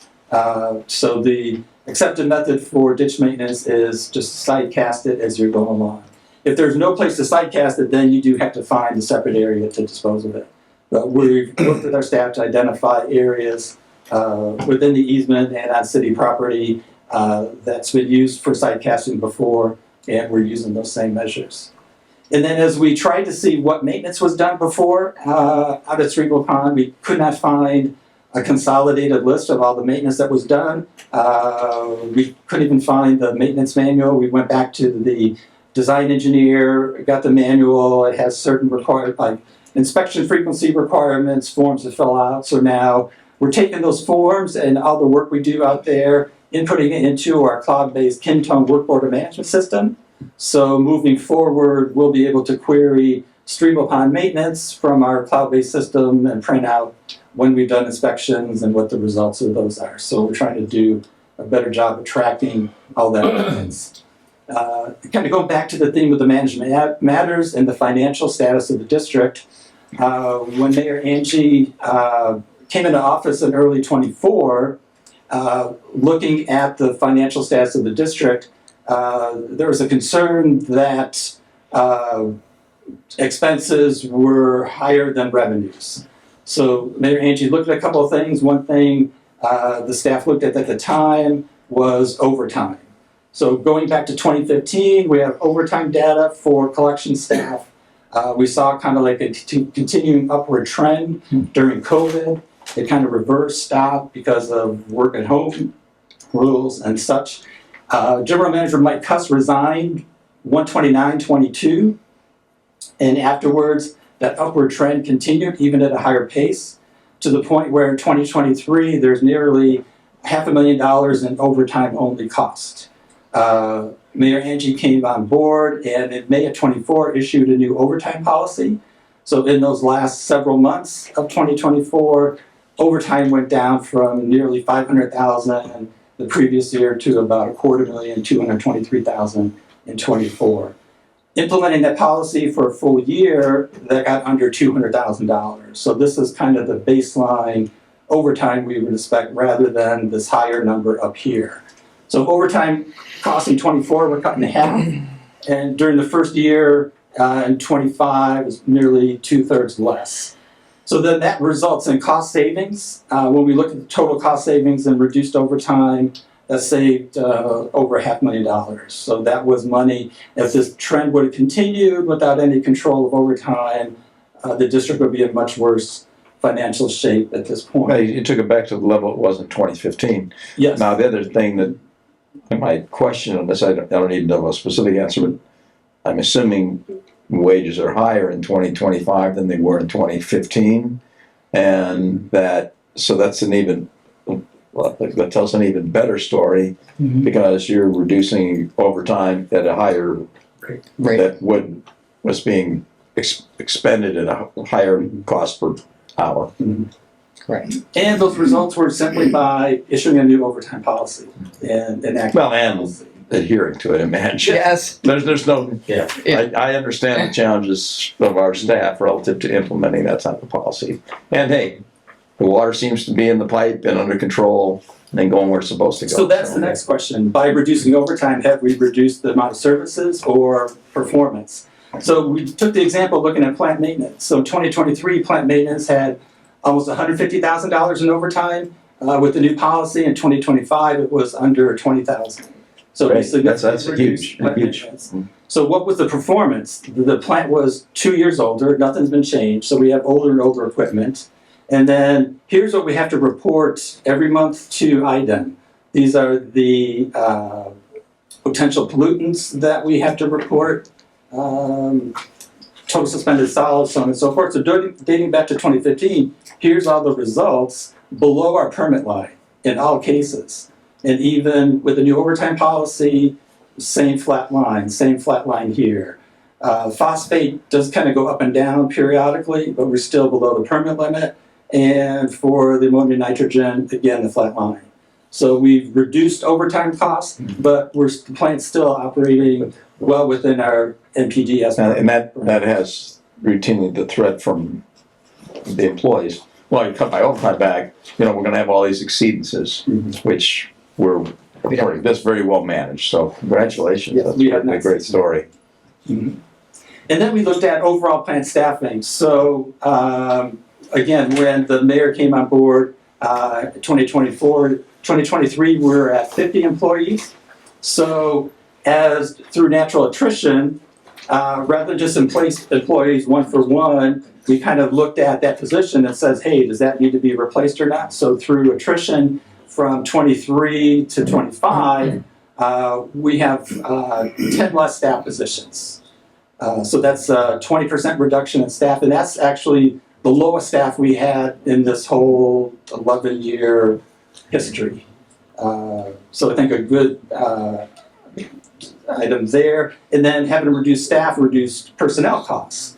So here's personnel costs in 2025, and that is the same or right around 2020 during COVID and 2018, even though we're paying our staff much higher wages now. Right now, this transition by reducing staff has saved nearly $1 million over the past 2 years. So reducing the overtime, reducing staff, reducing operating or labor costs has been able to save the district money over these couple of years. So how we did it was, this was the organizational chart that we inherited from February 9th, 2024. So there's a lot of redundant positions. We have an assistant superintendent of collections, then we had an assistant to the assistant superintendent of collections. We saw some redundancy here.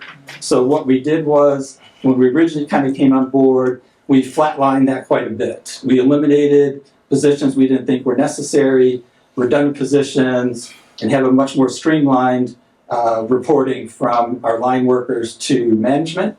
But then once we kind of got that under control, then we did realize, and kind of responding to the mayor's mandate, that we put together a succession plan.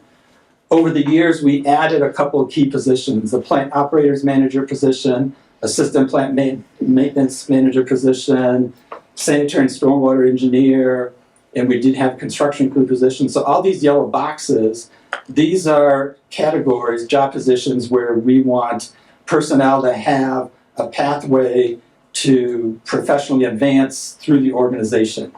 Our plant operations manager would be on track to become our water reclamation superintendent. So as our senior management team looks to retire at some point, we've got a bench of people now in these positions to be able to keep the institutional knowledge they have since they've been here for several years and just work up their way up into a senior management position.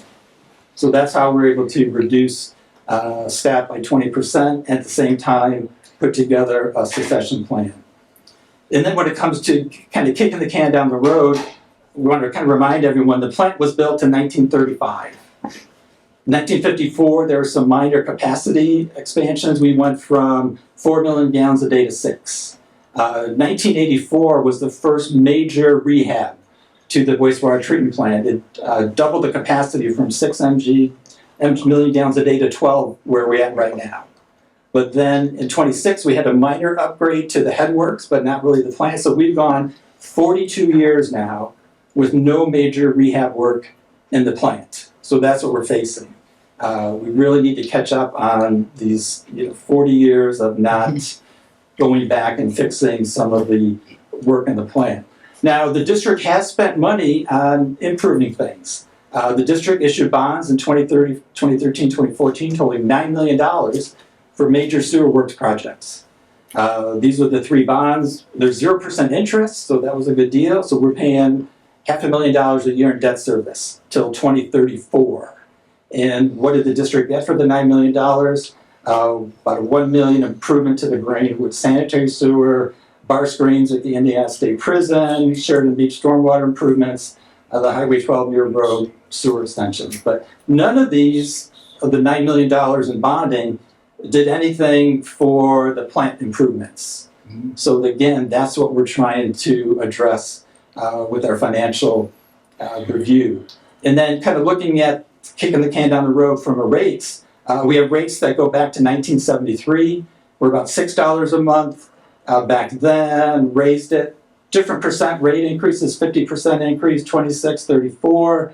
Our last rate increase was in 2012. So we're about 14 years from our last rate increase. That's the longest interval in the last 50 years without having a rate increase.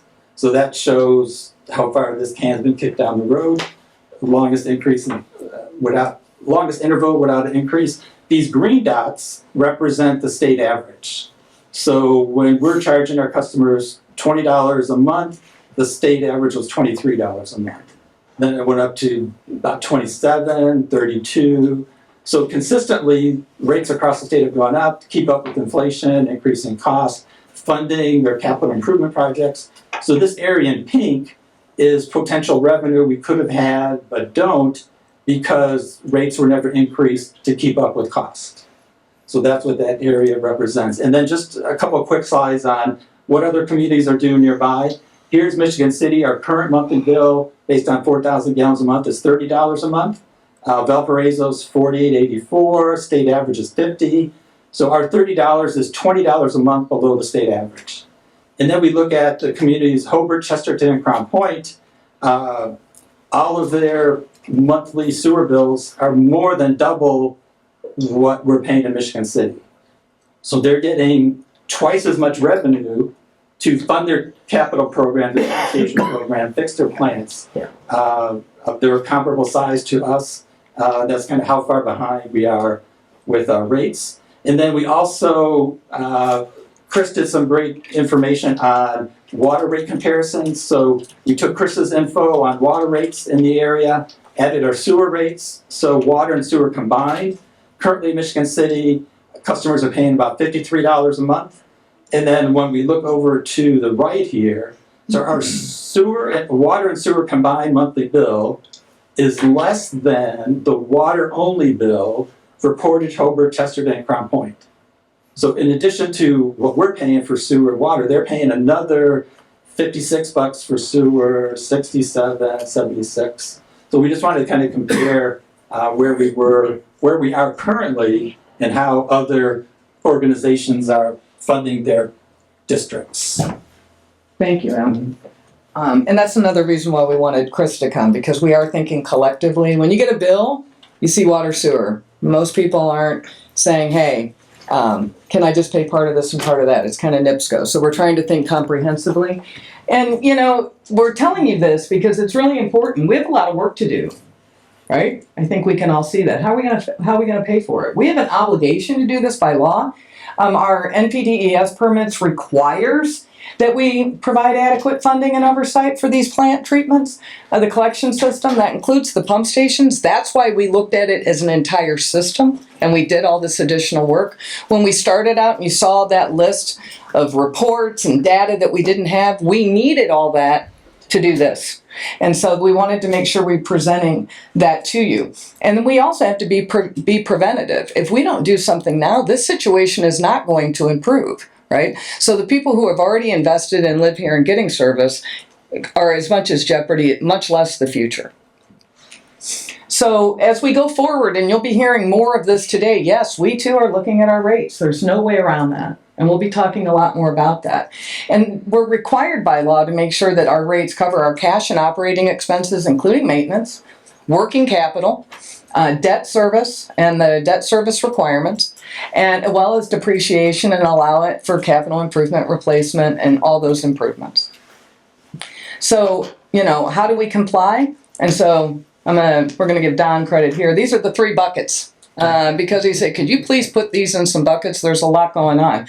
We need cash, okay, for operating and maintenance, and all the things you see on the left are part of that. The collection system, that's the pipes, the lift station that gets it there, the treatment plant, the plant maintenance, making sure it works. Our lab, the lab is really important as well, and we have a great lab. Even wins awards. Sue never says anything about it. Administering it, and information technology. As you know, there are cyber threats out there. We have gone through this before. The Department of Homeland Security tells us this all the time, right, Chris? So we've got to keep up with our IT as well. Then what the other bucket is depreciation and working capital. We have a significant working capital deficit. I'm just saying it. We have it. We're going to do something about it now that we've defined it and we know what we can do. And then our current and future debt service. We have 3 outstanding bonds that mature in 2034. They're 0% financing. Awesome. I don't think we're going to get that again. And I don't think anybody's getting 0%. But we're still going to do our best so that we can get the best rates as we go forward. Can I back up just a second? Yeah. Highlight a little bit of the reason you need working capital is to continue to invest in your plant. Yep. It's investing in physical things. It's not operations. It's not maintenance of something. You have to continue to build new stuff to keep the plant running. Absolutely. So, and some of these things are very expensive. When I appreciated Chris talking about the cost of inflation, the cost of major pumps has massively gone up. Everything that's gone up on infrastructure has gone up for us too. It's the same thing with roads and everything else. Everything is more expensive, from the pipes to the pumps to the security systems to the servers, all of it. So thank you, Don. and also new pipes. Oh yeah, and that's maintaining what we've got, much less what are we going to do in the future. Yeah. One of the things we've been looking at too is the current financial state of the district that we inherited, and it takes a long time to go through these records, and so I appreciate what you're saying. As we look at our money. And so we've done our test year for 2024. We are updating it with 2025 numbers. That's in the process now. Things are a little bit better in 2025, but everything is getting a little bit older, including all of us. We have a $700,000 cash flow deficit in our sewer operation fund. We've been managing that, okay, in lots of creative ways, but we've got to deal with it. We don't want to be operating in the red. And we haven't been funding our depreciation and our working capital. So all of the things that Al talked about before, and all of the things we've done, and that's not even all of the things that we've done to save money. Those are the big ones. The cost-saving measures that have been implemented by the new management team have reduced expenses, so we can at least stop the bleeding. We can be more effective and efficient. We can think ahead, use better data. But it's not sufficient to get us in compliance with cash reserves and what we need to move forward. And that's the hard reality of it. Well, the reason you do it, just if you will, back up one slide again. So that left-hand column, what you try to do when you set rates is to identify how much money it takes to operate and maintain the system for a year. Right. And so that you create a test year and you evaluate, well, how well was that test year done? Is that a typical test year? Is there some anomaly there? And you put that out there for public scrutiny, if you will, this is what we spent in this test year, and this is why we have to have this additional revenue or maintain the existing revenue to cover that bucket. Absolutely. So we talked a little bit about that. And I just want to talk a few minutes. I know it's long. I appreciate y'all sticking with us. So what are we going to do now? All right, so yeah, we're looking at our rates. We're going to talk a lot more about in the coming weeks. We're looking at a lot of things, but we're also looking at new tools. We're going to be talking about system development charges. These are one-time fees that new customers, development businesses, people will pay when they first connect to a utility system, or if it's an expansion or an upgrade. And this helps us set aside capital that we can use for capital projects for growth or replacements, and reimburses existing customers for past capacity. Let me be clear, this is about growth paying for growth. And I know that our board has brought this up, and it's come up across the community. We can't keep just expanding pipe without fixing what we've got inside the existing service and thinking ahead about what it needs. And quite frankly, a lot of developers come to town and say, is this all we pay? I'm serious, because we're going to talk a little bit about what some other communities are. So this, to me, I look at that as a fairness question relative to somebody new coming to town. They should, quote, pay their fair share. Correct. Because we're having to add to our system. Yes. And or make improvements in the system. And a lot of these aren't your single family home situations. These are more subdivisions, industrial, etc. I mean, and to give you an idea of how these system development charges are, here's some just information from other Indiana communities. Even Portage, this just recently started there. They are the only ones in Northwest Indiana doing this. Hopefully we will be second as we move this forward. Of course, we have to have council approval to do this, board and council approval. But you can see the amount of money here that is being generated simply by having growth pay for growth. I mean, look at, okay, no, we are not Whitestown. We are Michigan City. I understand that. But $20 million in 5 years from system development charges. That's money in the bank to help pay for things that need to be done. And that's outside the rate. So you can get a lot of things done and gives you more working capital. Greenfield, Fishers is big. And again, Portage. I mean, Portage has got $1.5 million in the last 5 years. Not bad. And, you know, we're a similar size. We got a lot of development interest here. And I think we've got enough growth that we're going to see what this system development charges does for us. I think that it'll prove itself. We've got no system development charges. We funded 4 minor sewer projects with $9 million worth of funds over 20 years. I think in part that even reflects, although we're going to have further discussion on Parker Lafayette. Oh, absolutely. The Redevelopment Commission substantially covered that bond for years for the tune of about $750,000 a year. Yep. And where that cost could have, if the suit, number one, assuming it was a prudent project, the cost of that project could have gone back to all ratepayers across the system, rather than the Redevelopment Commission picking up that tab. Absolutely. And, you know, we just got an update on this one today. I mean, this stuff is coming in daily. I mean, for example, Whitestown, they just had a $16 million wastewater treatment upgrade that they're almost done with, and they paid it almost completely with cash on hand from their system development charges. Yeah. Pretty good stuff. Sustainable. Growth pays for growth. What are our next steps? Yes, we're looking at rate and fee structures. Both of our rate and fee structures are old. They're 14 years old, and that includes the fees. So we're finishing our analysis now for our operating expenses, working capital, our debt service, and we're looking at fees, tap fees, permit fees, inspection fees. Our tap fees are absolutely some of the lowest around. And we're not, again, $50 for a residential tap fee. Maybe that's fine, but some of these industrial tap fees and these larger construction project tap fees are way too low.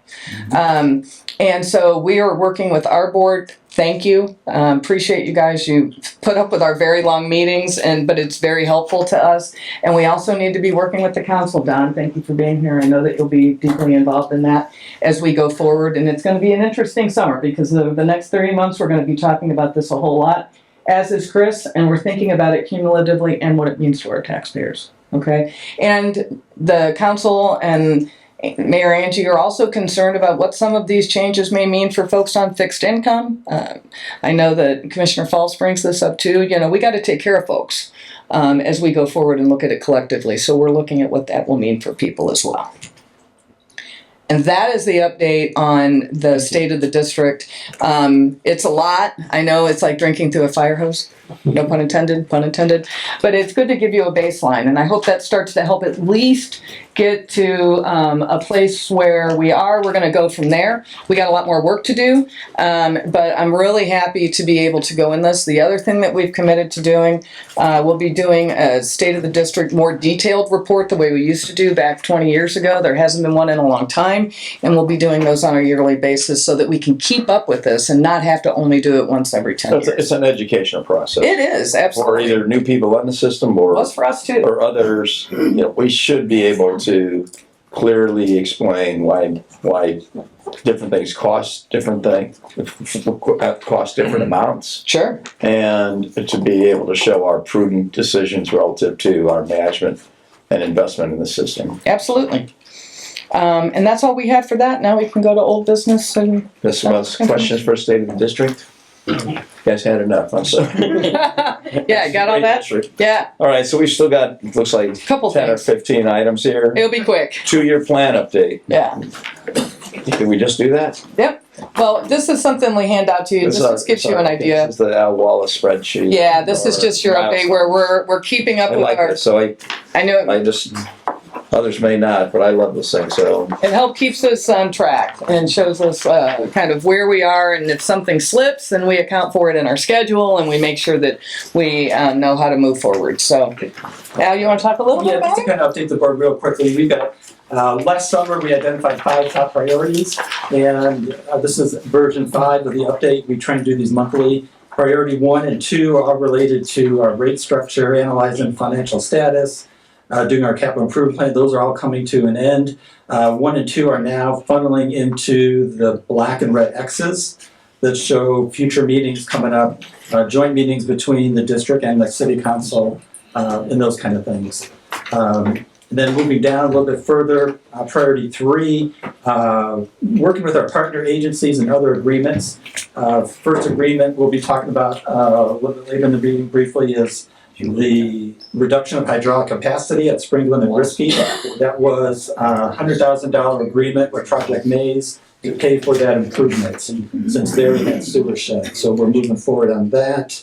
Also in May, we're looking to meet with Skylar York, redevelopment director, and also Clarence from economic development to discuss sewer modeling.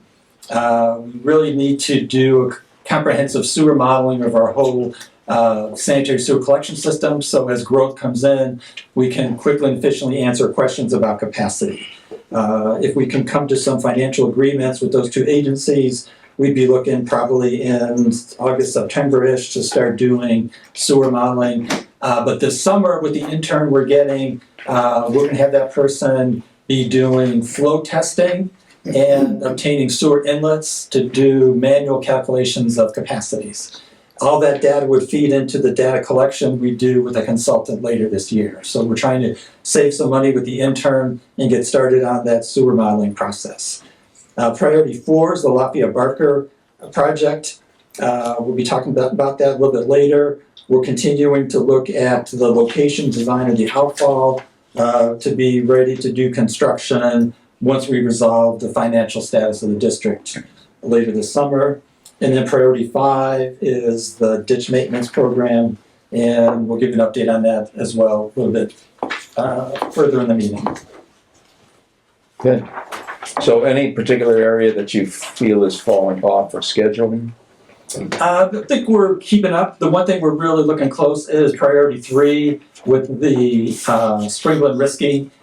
We need to get those plans done so we can bring that to the board in May to get quotes. It's a few blocks away from Krieger Middle School, so it's only about 100 feet of pipe we need to install, so the construction is a few days. We want to get it done this summer though, so we're not impacting bus traffic to Krieger. So that's a busy interchange, yeah. It is. Okay, any questions for Mr. Wallace? All right, other projects or MCAS, US 12? Sure. Please. Hi, just a brief, I can come up here. Yeah, we'd love to have it. Yeah, just a brief update. As of the last pay request, which we talked about before, there hasn't been much activity this winter, so we haven't had another pay request from the contractor, but they're about 92% complete. And really that just involves some vegetation restoration, minor grading, and then the installation of the wetland plantings. I did actually just receive a call from the contractor yesterday. They've evaluated the site. We have 2 saying, hey, it looks like it's dry enough. Can we get started on the restoration? I said, you know, there's some parts that are still too wet to do. I said, do whatever you can with what's ready now. And then the wetland planting, I did ask them to get a report from their landscaper to tell us just what the plan is, what the weather conditions need to be, what the time of year needs to be, so that we can evaluate what their plan is. And we'll discuss that with staff once we have a plan.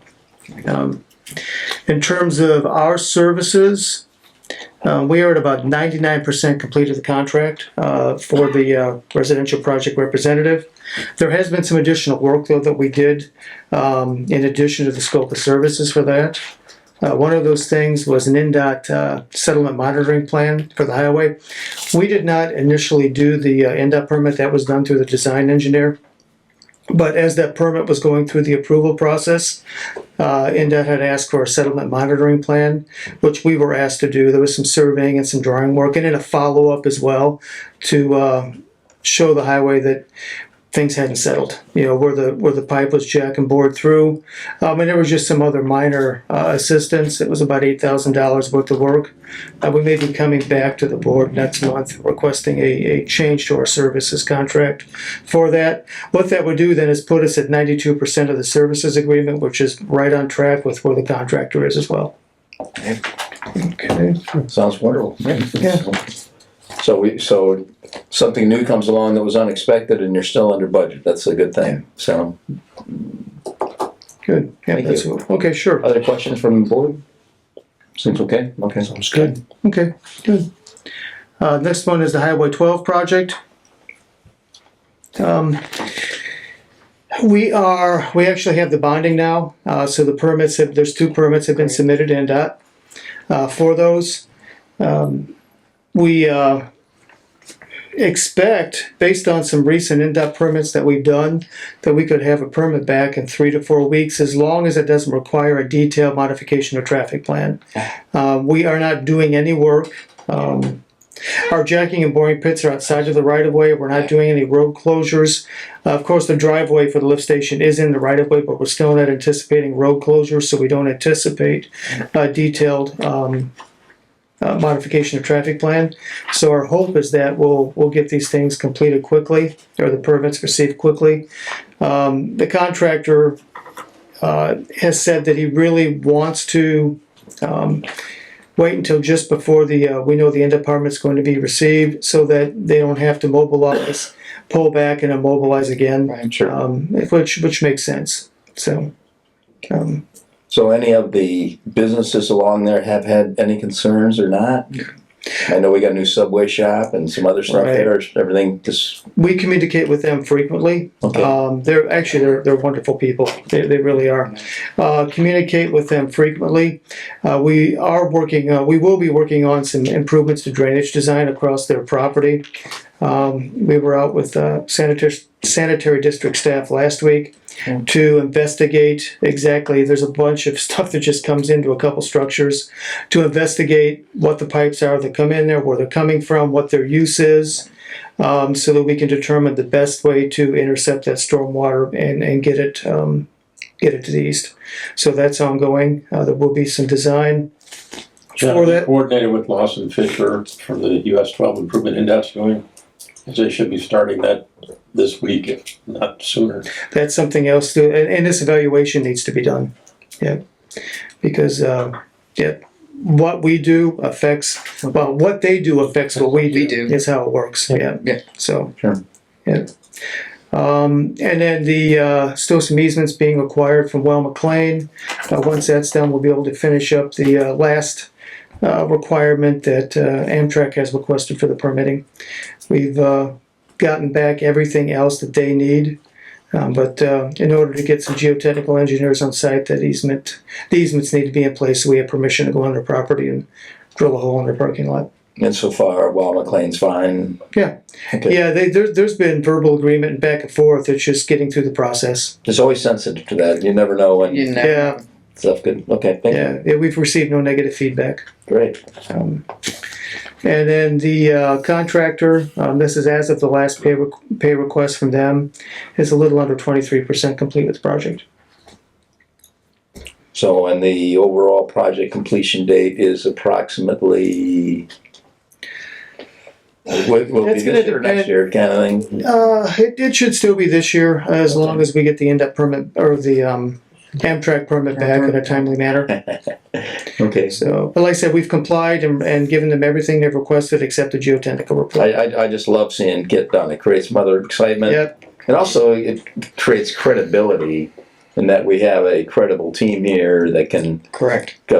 forecast projects, plan projects, and execute projects on time and on budget. So thank you. Well, the other part of that too is, once the end-up permit is issued, we can get started on the part of the project where the lift station goes, and we can still receive flows that come from the east on Highway 12 and have that lift station active, even while the stuff that's coming under Amtrak is still being constructed.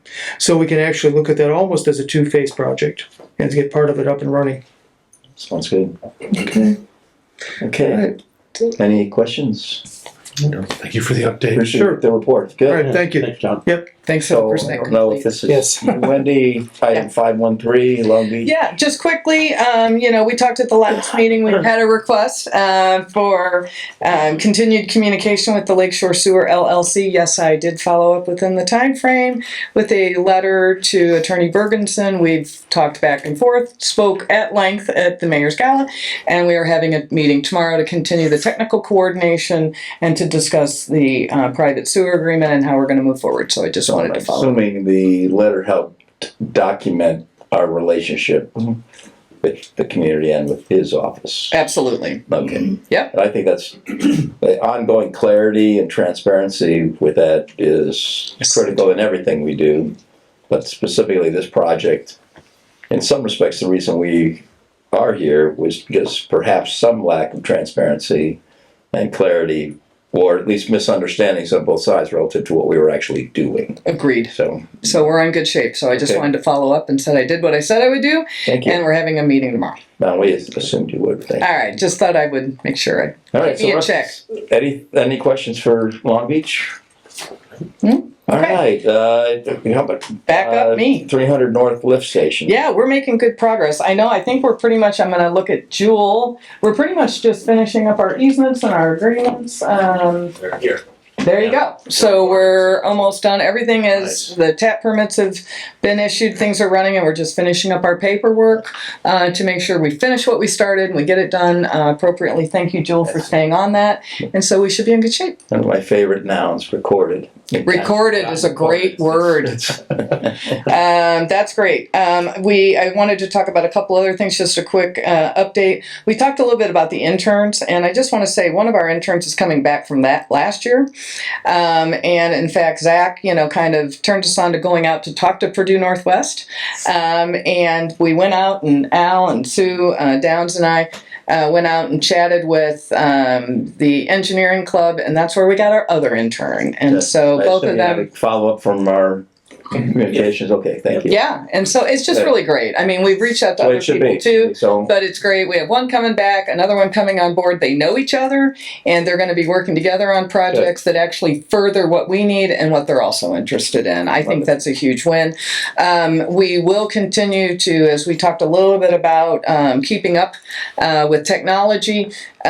We will be coming back to the board probably in May. We've got 2 IT positions that need to be adjusted. That budget does fall under the sanitary district, so I just wanted to give you a heads up that we'll present that in May, along with all of the additional information that we're working on. You heard about the progress we're making. We'll continue that.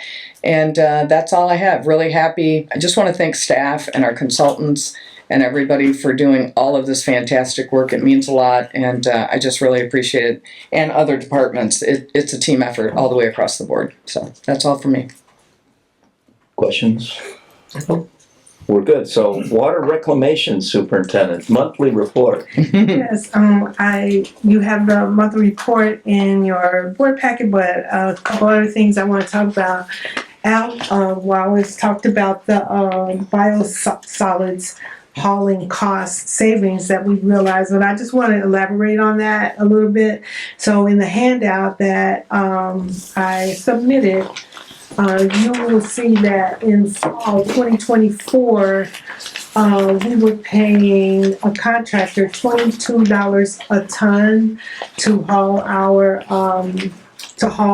biosolids, and then 6 months later, that same contractor went up to $39.38 per ton, and that's what triggered our looking into trying to save money. And The term is called gouging.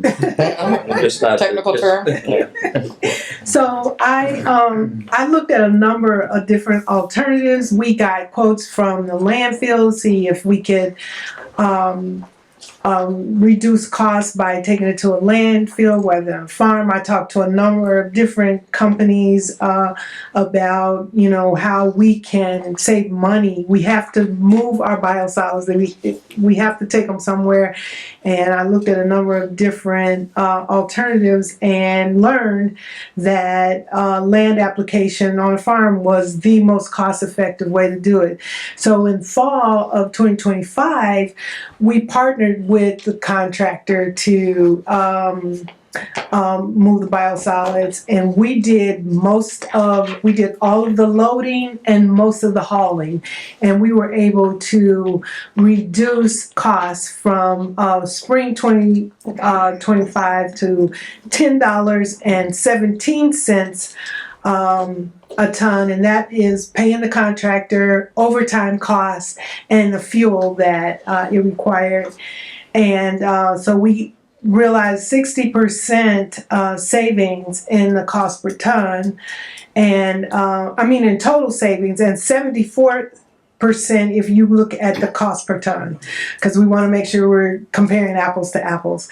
So our staff, we huddled up and they said, we could do this exclusively in-house, and Al Wallace's collection staff and Chris Carter's refuge staff, they partnered up and they were able to haul 1,143 tons, and overtime costs and fuel together totaled $4,176.63 for $3.65 cost per ton. That was a 89% cost in total savings, and the savings in cost per ton was 91%. So, we're just really excited. No, it's very impressive. I mean, we wish we could identify other opportunities to have this kind of savings. So Definitely. So we're real excited about that. We're pleased with our staff. They, we don't have mandatory overtime. They were eager to help, and it was a team effort, and we're really excited about that. Our plate settler pilot study is still in progress, but we've had some challenges with it, and it's not with the technology. With the plate settlers, it increases the surface area, so on paper it's supposed to work.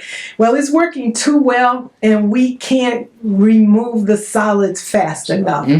And wait. You're taking more out because you're supposed to take it out, and you can't get rid of it. We have a tank, and we can't get the settled solids out of the tank fast enough. It's clogging up the line that. Sounds like a technical challenge. Yes. But it's solvable, though. Yes, it is. So if we implemented this new technology, if we retrofit our primary clarifiers, they have a mechanical sludge removal system. Right. So we don't have a problem. But with this pilot study, we don't have that. Yeah. And so when we can't remove the solids settle, and we can't remove it, then the settling efficiency decreases. And so we've tried all sorts of things. So we have weekly progress meetings with the manufacturers. So they offer to send us a pump at no cost to help us remove the solids, so we could get better data. So either higher volumes or higher pressures or both, right? Yes. So we are expecting that pump tomorrow.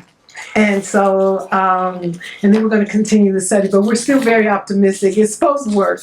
It should work. And we've had a couple of good days of 90% removal compared to like 60% with our primary clarifier. So we're optimistic. We just have to find an effective way of removing the solids. Just the way you're describing it sounds technically achievable. And I would think a modest cost. I don't know exactly what the configuration is, but it just sounds like higher pressure, higher volumes could get you there. Yeah. So we'll have more on that next month. And something fun this Friday, April 24th, we are having Marsh Elementary School third graders back for a plant tour. So those are always fun. Great. That's all I have. Awesome. Any questions? Great report. I mean, I love saving money. That's kind of exciting. So very good. So, all right. I guess we're up to engineering. Yep. So to save paper, since we already had the presentation thing going, I put in most of my updates in a quick PowerPoint. First one, Springland Avenue and Risky. Again, just quickly, we had this whole area one, the light purple. This is in the northeast corner of Michigan City. All of that drains to our Krieger lift station. So this whole drainage area here, a large area of Michigan City drains right here to Krieger lift station. And that goes into Forest Main, then it goes down south on Risky, travels through the neighborhood, goes through the combined sewer area, heads north to the plant. So we saw an opportunity with, after this was constructed, at some point later, a large diameter line was put down Springland. So with Project Maze coming in here, as part of the agreement with the city, they're gonna contribute $100,000 to pay for diversion overflow sewer. So any sewer coming out of the force main from Krieger, if these pipes don't have the capacity to overflow, come down to 15-inch. So we've worked with Christopher Burke Engineering to get that done. They've given us kind of the draft plans. They've had survey work done. We're starting to lay out the sewers. So these are the drawings we're looking to bring back to the board next month. So here we are in April. We need a little bit more field data, and then we'll get caught up, bring plans and drawings to the board in May, get those bid, and then construct that in early August. So, let me ask this, since it's across from Krieger, is there getting kids to school on time issue relative to that construction schedule? That's why we're going to do it before school opens. Oh, you think you get it done before? That's what we're trying to do. Okay. And it's I was just looked a little tight to me, but Yeah. okay. The actual closure of the street may be a week or so. It should go pretty quick. We're putting in pipe from 2 adjacent manholes, so that should go pretty fast. So we'll work that out and make sure we get it done. So if wherever it didn't get completed, you can still get kids into the school somehow? Yeah. So that's why we're make sure we get it done, get a bid, and get it all constructed. And it's no cost to district ratepayers. No, this is a Google project, yeah. Yes, so it's funded by the development agreement to get this done, and then any money left over we'll have available to buy flow meters to distribute within the sewer system to kind of assess how this diversion's working.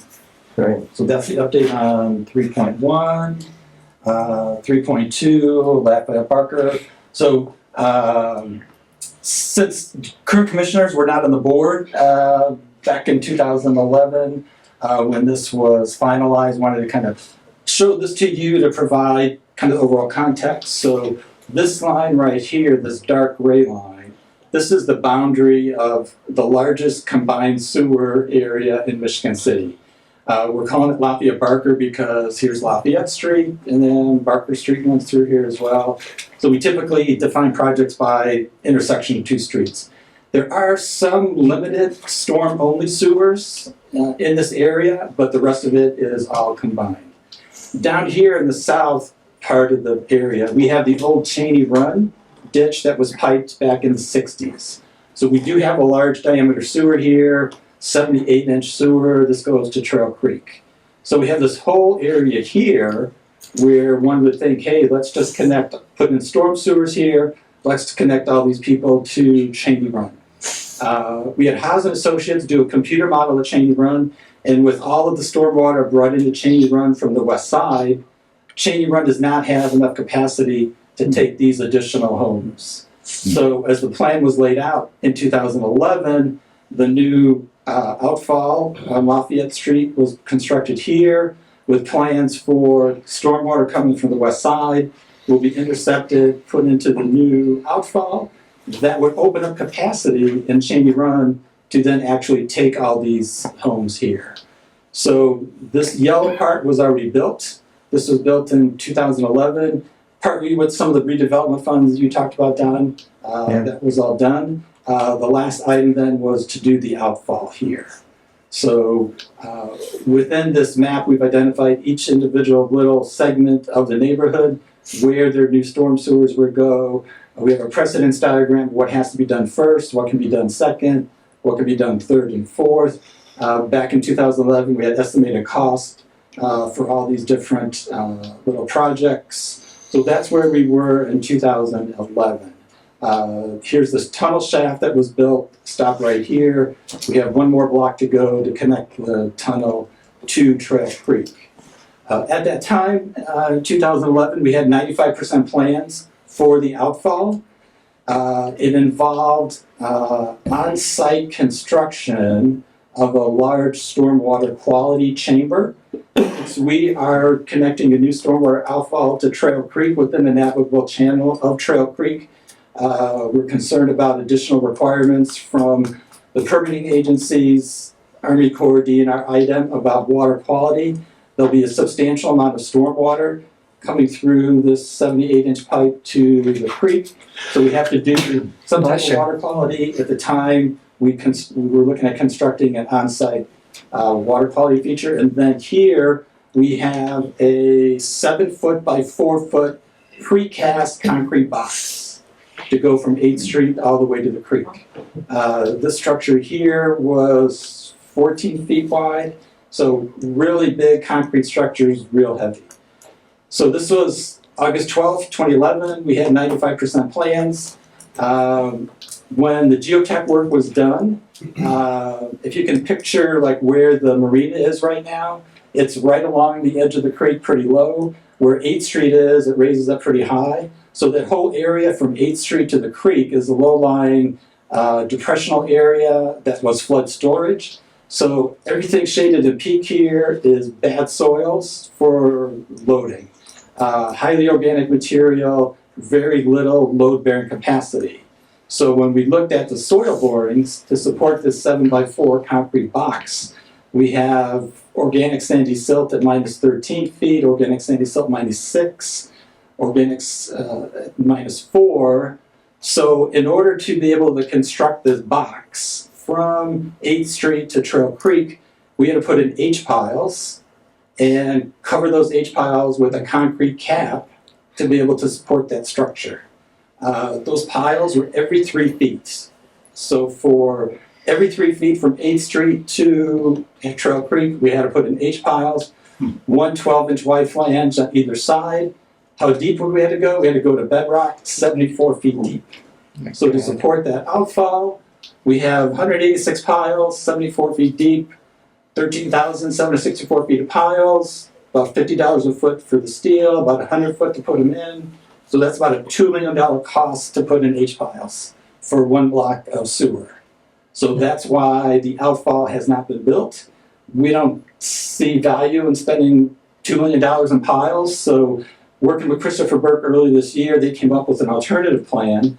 The main plan is, this is kind of an oversized spillway for a dam, but it's similar to the concept we're looking at. On 8th Street, where we have our storm sewer, at the bottom of that manhole, we'll run a 36-inch storm sewer all the way to Trail Creek. We already have an existing 36, so we'll use that same route.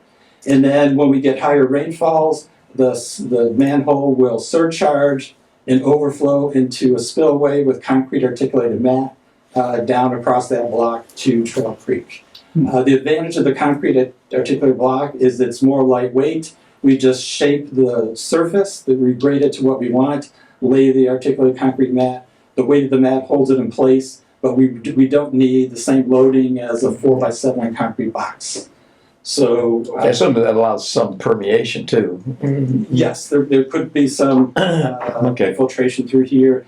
We want to look aesthetically to make sure it looks nice, so there may be different things we do here, but I wanted to at least kind of convey the concept. There's be a low flow, 36-inch storm drain, and then a spillway to take the high flow. As far as schedule, as we identified in our current 2-year plan on this priority 4, we're working with Skylar York, redevelopment commissioner, to identify the pathway from 8th Street to Trail Creek, because there's going to be some development in that area. So we want to minimize our footprint to allow other development to go south or north of that. So we're looking over the next few months to get 30% design drawings done.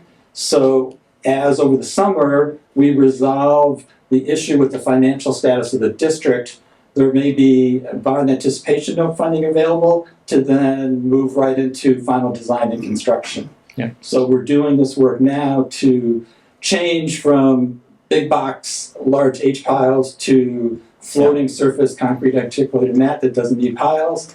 Get all that engineering done. So come end of the year, we'll be ready to move right into construction drawings. So I'm assuming significantly less than $2 million. Yes.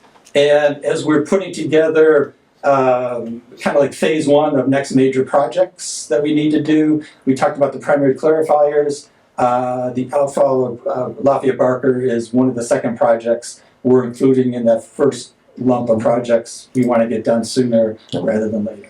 And at one point, there was, the property nearby had some environmental issues and even some, I guess, dry cleaning Yeah. fluids that were coming from the other side of Michigan Boulevard. Concord cleaners. Yeah, thank you. Is that resolved, or is that, I just want to make sure it's considered relative to So what's happening here. part of what we're this design. Let's see. I would think capping is probably better, more or less but that's better than driving those piles and stuff through it, but Yeah. So where this is coming across now is this is closer to Michigan Boulevard than 8th Street, and further down east on 8th Street is where some of that groundwater contamination issues were. Okay, I wasn't sure where it was on the property. I knew we had the ice house and printing firm or something there. Yeah. So we should be separated from those things. Okay.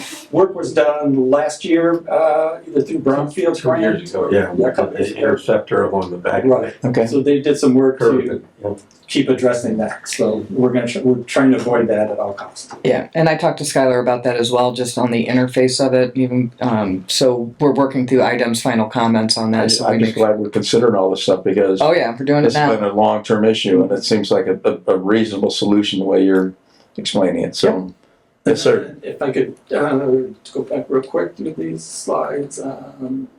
So with the reduced cost of the outfall, then we may have funds available then to start doing some of these small segments here. Once we get the outfall constructed, if that comes in less than we have budgeted in our phase 1 capital plan, we would have money available potentially in that bond to start doing stormwater separation. Okay, So great. we won't know exactly when we can start doing these till we get the final construction cost on that. Okay, cool. So I'm assuming since this is of a big interest here, are there some additional public comments? Sure. Yeah, I just wanted to know when was the final date, Al? You said for the plans to be done December? Yeah, December, we're looking to have 30% design plans done. And then that will get us to when we could actually potentially get dollars through phase 1 of our district plan to start going into construction. Okay. Construction drawings. I just like seeing the progress. I know we had several different opportunities to use this for any of myself. Thank you. Other questions from the board? Okay, legal ditch. I'm sorry. Oh, excuse me. Yes. I have my hand up. I'm sorry, I didn't see. Okay. A comment, question. On the outflow project, has that been approved by the state? No, there are no drawings for permitting. So in the schedule, the 2-year plan schedule, we do have line item in there for submittal to the state and for review. So that's could take a 3 or 4 month long process. We're looking to get 30% design plans done in December, and then do construction drawings and specs through May of 27. And then we've got 1, 2, 3, 4, 5 months for IDEM, DNR, USAC permitting. So yeah, So you're proposing that it hasn't been approved. You haven't even submitted it. Right? yeah, we don't have design drawings to submit. Right? So my other question to that project, because I understand it, I followed it for many years because wasn't there a redesign in 2019? Yes, it looks like that redesign did not address some of the stormwater coming from the west side of town. Yeah. So we want to make sure that when we build this outfall, it properly includes the diversion of the west side stormwater through that new outfall. Yeah. So by doing, okay, I'm sorry, but I got you, I think 2 or 3. How much water, I understand this project because a lot of it, the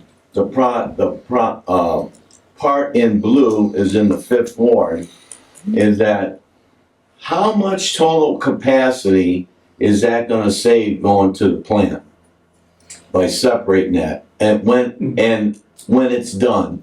Yeah, we've got some of those numbers within the House report from back in 2005 or so. Haven't read that report recently, so I have to go back and see what those numbers were. But that's multi-part reason why we want to do sewer separation. One, minimize the possibility of having combined sewers back up in people's basements. Second, as you point out, is we take stormwater out of the combined sanitary sewer. That's less flow going to the wastewater treatment plant. That reduces our cost and then also provides capacity for future growth. So there's multiple purposes for doing that. Yeah, I understand that, but it's significant. It's huge. Okay, so the payoff for doing it pays off at the plant. And that's why it should be put on a high priority and get it done. But, you know, that I'm very concerned about the schedule and you're doing this.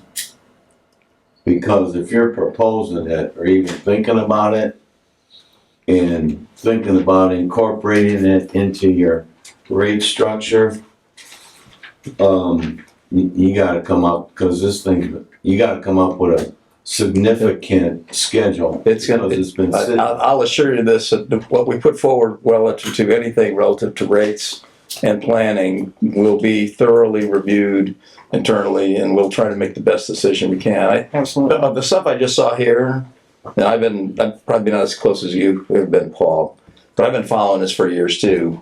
And what I just saw here is some of the best work that I've seen on it. Because I did hear there was an interim plan too for, kind of an internal water storage thing and so other stuff. But I think to your general point, Paul, is that this has been an underutilized asset for years.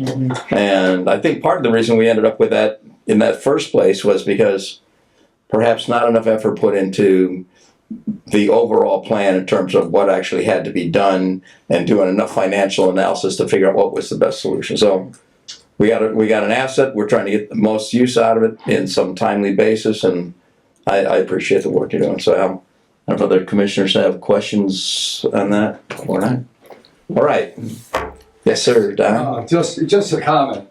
Is I know that Al and I spoke about this, I don't know, approximately 6 months ago, about bringing it back on the table. And I just want to thank Al for all his hard work and effort. Anybody else that had anything to do with bringing it back to the plate and trying to make it a reality, and all your hard work and effort. So thank you. Thank you. Okay. Working out, we appreciate your patience. We'll get through it. Well, good decisions don't always come fast. So, I mean, the song goes, "It don't come easy." So, legal drain ditch maintenance plan update? Yes, so if you get a couple slides on that real quick. We touched a little bit on this during the State of the District, but again, here's the map of our legal drains. We've prioritized of these three drains, Strebo Arm, the Kinsel Ditch first. White Ditch had some maintenance work done on it with a state grant back in 23 timeframe, 24. So that's been worked on. Beck Ditch is our next priority. Once we get through Strebo Arm, the Kinsel Ditch, we're going to get that inspected and come up with a maintenance plan for that. Also, we have, in addition with doing these inspections for sediment and erosion, we have regular mowing of the banks of many of the legal drains in our mowing plan. Here's Strebo Pond, so we mow both banks of the ditch bank right now. We're looking to maybe decrease our mowing and replace mowed vegetation with native grasses that can provide deeper root structure and hold the banks in place. So we're looking to maybe minimize our cost to go and do repetitive mowing, which is actually harmful to the ditch because it allows the ditch to slough off and put more sediment in the ditch. So that was one of the recommendations in the report we got last week on the ditch. And then we also have mowing on White Ditch. We're now, we did the prioritization last fall. We've worked now in our inspection for Strebo and the Kinsel Ditch. We got that report last Friday. Now we're kind of looking ahead to kind of memorialize what we want to do with Beck Ditch and White Ditch moving forward. So we're looking at end of June, kind of finalizing a 3-year ditch maintenance plan to be able to bring that to the board in July for the commissioners to look at and get a sense of how we're going to do this. As part of that, we'll look at some of the funding stream we have available, the $700,000 per year from tax levy funds that has to be distributed through the whole city. Part of those funds, we budgeted money every year to dispose of street sweepings. We're required to do street sweeping in Michigan City as part of our municipal separate storm sewer project. Item reviews that during our audits, so part of the stormwater budget pays for disposal of those solids. So we'll be, here's our schedule for getting the maintenance plan done in June. And again, looking back in history, we have snippets here and there of different projects that were done on ditches, but no comprehensive documents. So I like I said, I love what I'm seeing here. So to compliment you again from another Don, you're doing a great job, and let's get plans in place and execute. So it's cool. All right, I'm down to volunteer cleanup. Yeah, so this is a real great story. Daisy Lee, City Councilwoman, contacted us. Apparently Daisy used the Striegel Pond to walk the paths quite a bit. She has some history in native vegetation and that kind of thing. So she approached us, said, hey, can we have a volunteer cleanup on April 11th? Just invite the community out. Somehow she got coffee and donuts for people. She had an online form. We had about 30 people sign up. We painted the gazebo with volunteer staff. We went and removed garbage. Here's a couple pictures of the different tools we had on hand. Volunteers came, signed in, were assigned a group. We had 3 or 4 crew leaders. Each crew leader had about 5 or 6 volunteers do painting, invasives removal. 2 different fire department crews came out with chainsaws and cut down invasive woody plants till they got a call and had to drive away with their sirens blazing. But we were grateful to have them there. And then Daisy documented there were 48 volunteers. We moved 26 bags of trash and several loads of woody vegetation and debris that we took out to Hitchcock. We still have some additional work to do with our collection staff as part of regular maintenance out there. Unfortunately, last year we had some individuals go out there, blow up the doggy bag stations and garbage cans with large fireworks. MCPD were able to track those people down, so I love it. They're taking care of that. And now we've put in some new posts with concrete, and we're going to paint those and replace the doggy bag, replace the dispensers and garbage cans. All towards 2 purposes. One, maintaining Striegel Pond, and then secondly, May will be the 20-year anniversary of the grand opening of the pond. Wow, 20 years. We've talked to Mayor Angie about scheduling an event this summer. So we're planning now to have kind of a community celebration like on a Saturday or Sunday to go out, and we'll get all our maintenance activities done before that, and then have the pond in real good shape to show everybody. Love it. Questions for Al? Thanks, Al. And then the last couple of things real quick. Striegel and ditch inspection report, again, provide a little bit of historical context. When this project was going forward in early 2000s, we were working with our consultants at Christopher Burke. They're one of the premier firms in flood control in Midwest. We came up with 15 different solutions, plus a do-nothing solution to solve the problem of 500 homes were in the floodplain on the west side of town. So we looked at these 15 different solutions. We went through an evaluation process and came up with 6. 5 construction projects and 1 do-nothing. Then we went through each of those. Here's the different options: do nothing, create new storage on what was known as the quarry site south of Highway 20, create new storage upstream of Earl Road, create new storage at Dunes Plaza, 2 basins, Earl Road and Dunes Plaza, and 2 basins here. We evaluated all those and then came up with the most economically feasible was storage of upstream road where we built Strebel Pond. So we went through that long process. We had many community meetings during the time. As we evaluated it, it checked all our boxes.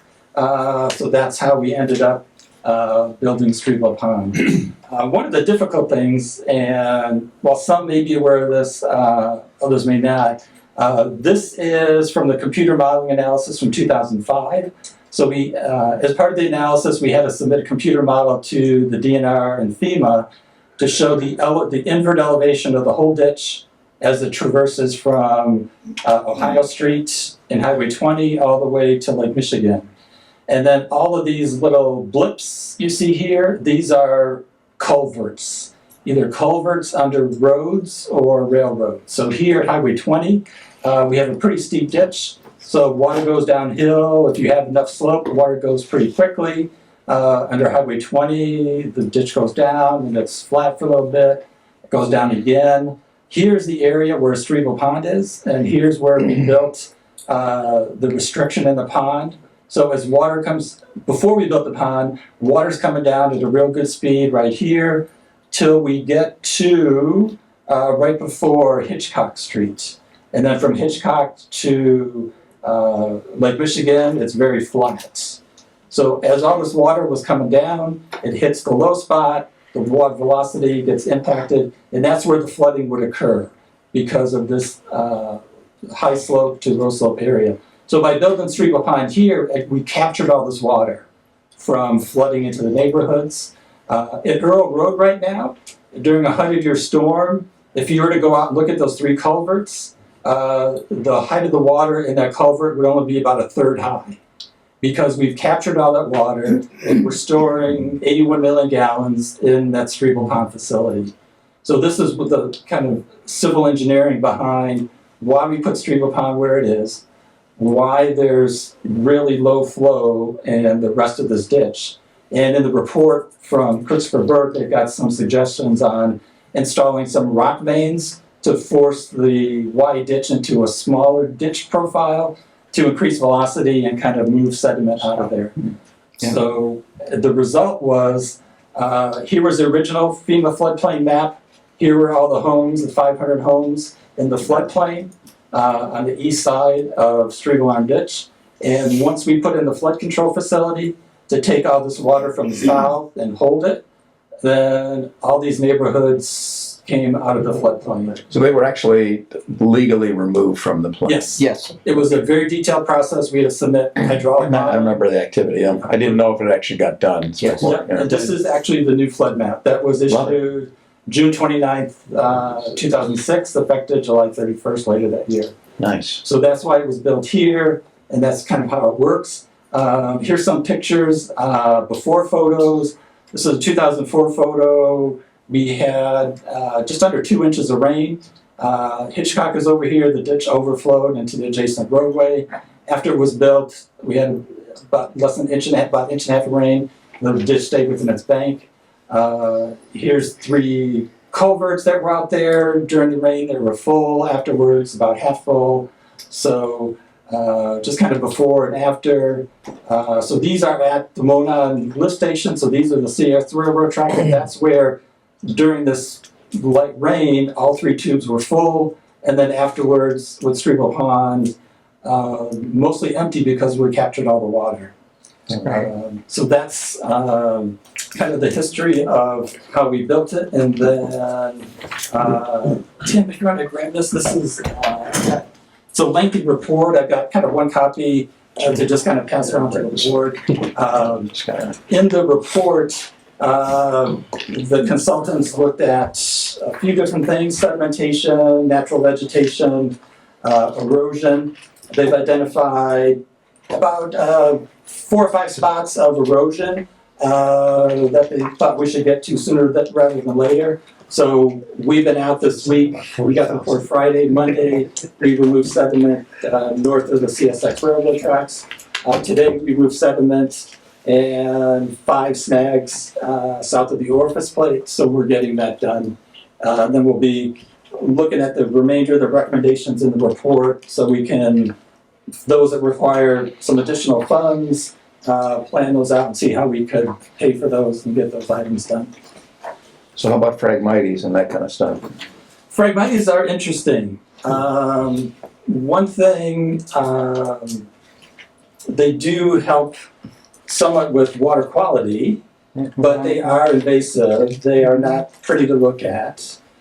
So it's an open question on what we do out at Streetville Pond with Phragmites. Yeah, just, but I'm assuming we want to keep some actual water surface area open. Right. Yes, and we do have that. The Phragmites are just encroaching on the bank and in the ditch itself. Okay. So, questions from the board? Anything else? Yeah. That's a good proposal. Have you got the catch basin inspection? yes, real quick, last thing, it'll take about 3 minutes. This one we do have a map. Wanted to show you real quick. And this goes back to the better data. So this came about, if you recall, December 28th in Michigan City. We had snow on the ground. It was very cold. It started getting warm. Snow started melting. It rained. There were leaves all over still. So we were getting repeated calls a Sunday afternoon. Hey, there's intersections that are flooded that we never had to respond to before because they didn't flood. But with leaves on the catch basin, that caused a problem, so we had to go and do those. So we had elevation data in our ArcGIS system, but no one ever asked our GIS coordinator to give us a map of low-lying intersections that had catch basins. So he did a query. There's a function called sync in ArcGIS that will compare 1-foot elevations, and it produced all these little blue blobs. So all these blue areas are low-lying intersections in Michigan City that have stormwater inlets. So not all intersections have stormwater inlets, but ones that do, it's in our best interest to make sure they're clean. So we have this map now with these 21 different areas. There's about 160 catch basins. So we'll now be able to send our staff out, we've done that a couple of times, and say, go to all these blue areas, 1 through 21, make sure there's no leaves, and clean them out. I love it, instead of going to every single interchange. Yes. Right. Yeah. So this is a map we've now produced, and the last thing I want to show you, a couple meetings ago, the board approved the purchase of a pole camera. So this is the pole camera, and we take this to the catch basins. We take the grate off, we put it in here, we can see up the pipe and determine, so if you drive around and see leaves on a catch basin, you know, hey, we gotta get rid of those leaves. But we don't know how many of those leaves got in the pipe. And we don't wanna go and jetting back 160 at catch basins. So we put the pole camera in, look down the pipe, and we could say, clean, good to go, don't worry about it, or call the vac truck and clean it out.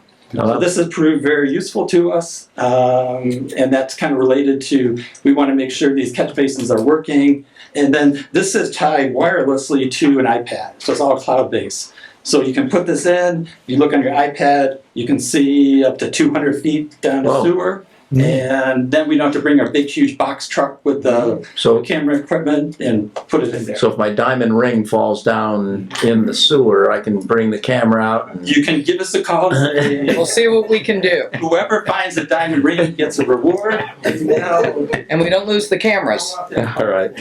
Well, that's another great report now. Other questions for him? Yeah. One last item. Bid award, vegetation drainage control. My PowerPoint's about half an hour. Oh my God, nobody can take it. All right. It's way to go. Yeah. 2025, we entered a contract with Lakeshore Landscaping to take care of course, the boulevard, which is a big concern. Yes. And also they take care of Franklin Street, they take care of Westcott Park and Wabash and Washington.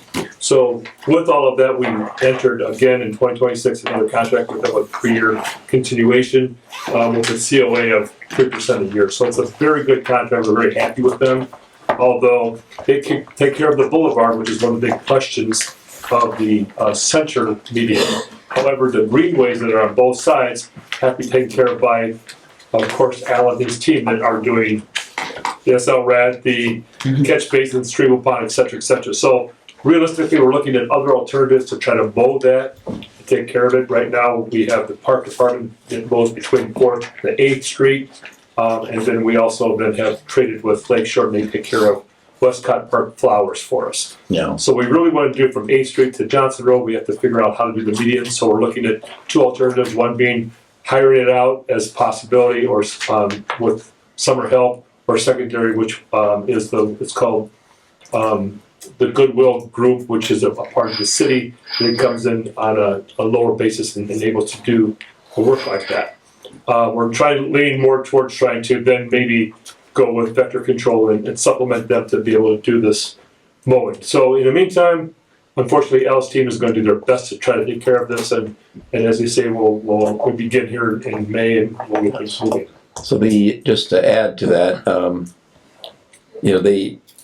one of the most cost-effective ways to improve the quality experience in the community is maintaining the flowers during the summer. And I love the tulips and the other stuff down there. I don't know if there's more that needs to be done or not.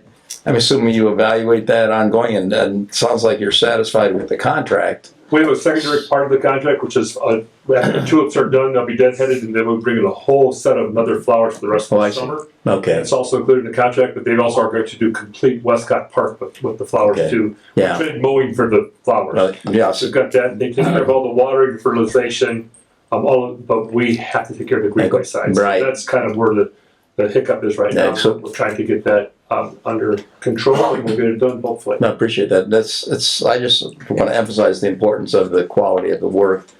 And just, historically, years ago, before this, and I think my cousin actually volunteered to pick up this activity.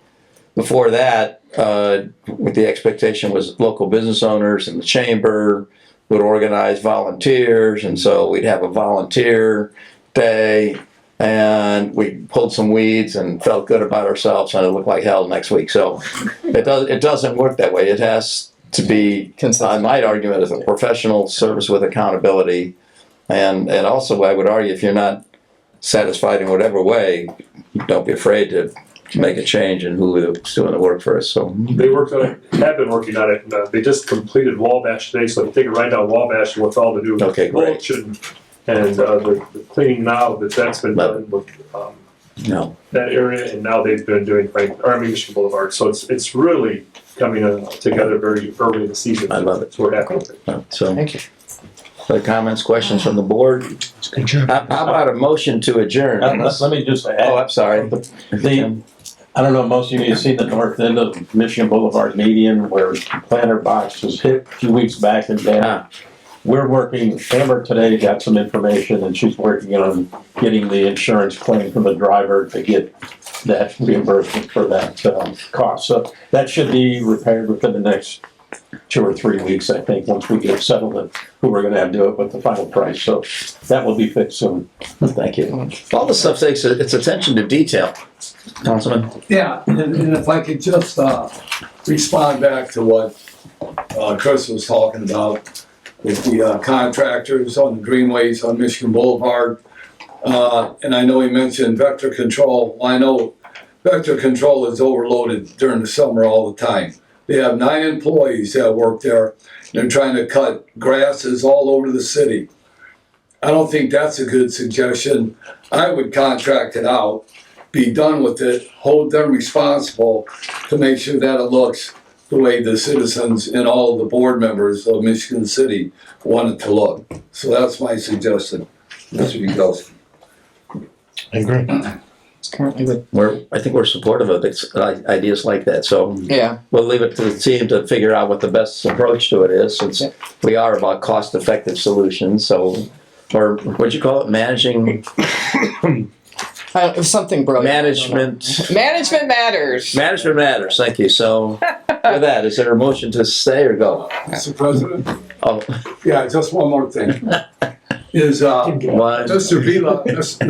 Vila came here this evening to get an explanation of the ditch cleaning and all that. So are we gonna meet after this meeting or have you already done? We've provided at least what we have at this point. Happy to, I mean, if you have something you want to give us, but we've been working on it. I think we've done a pretty good job, or are trying to do a better job of explaining what we know, where we are, what we need to do next, and we'll continue on it, and happy to continue to work on it.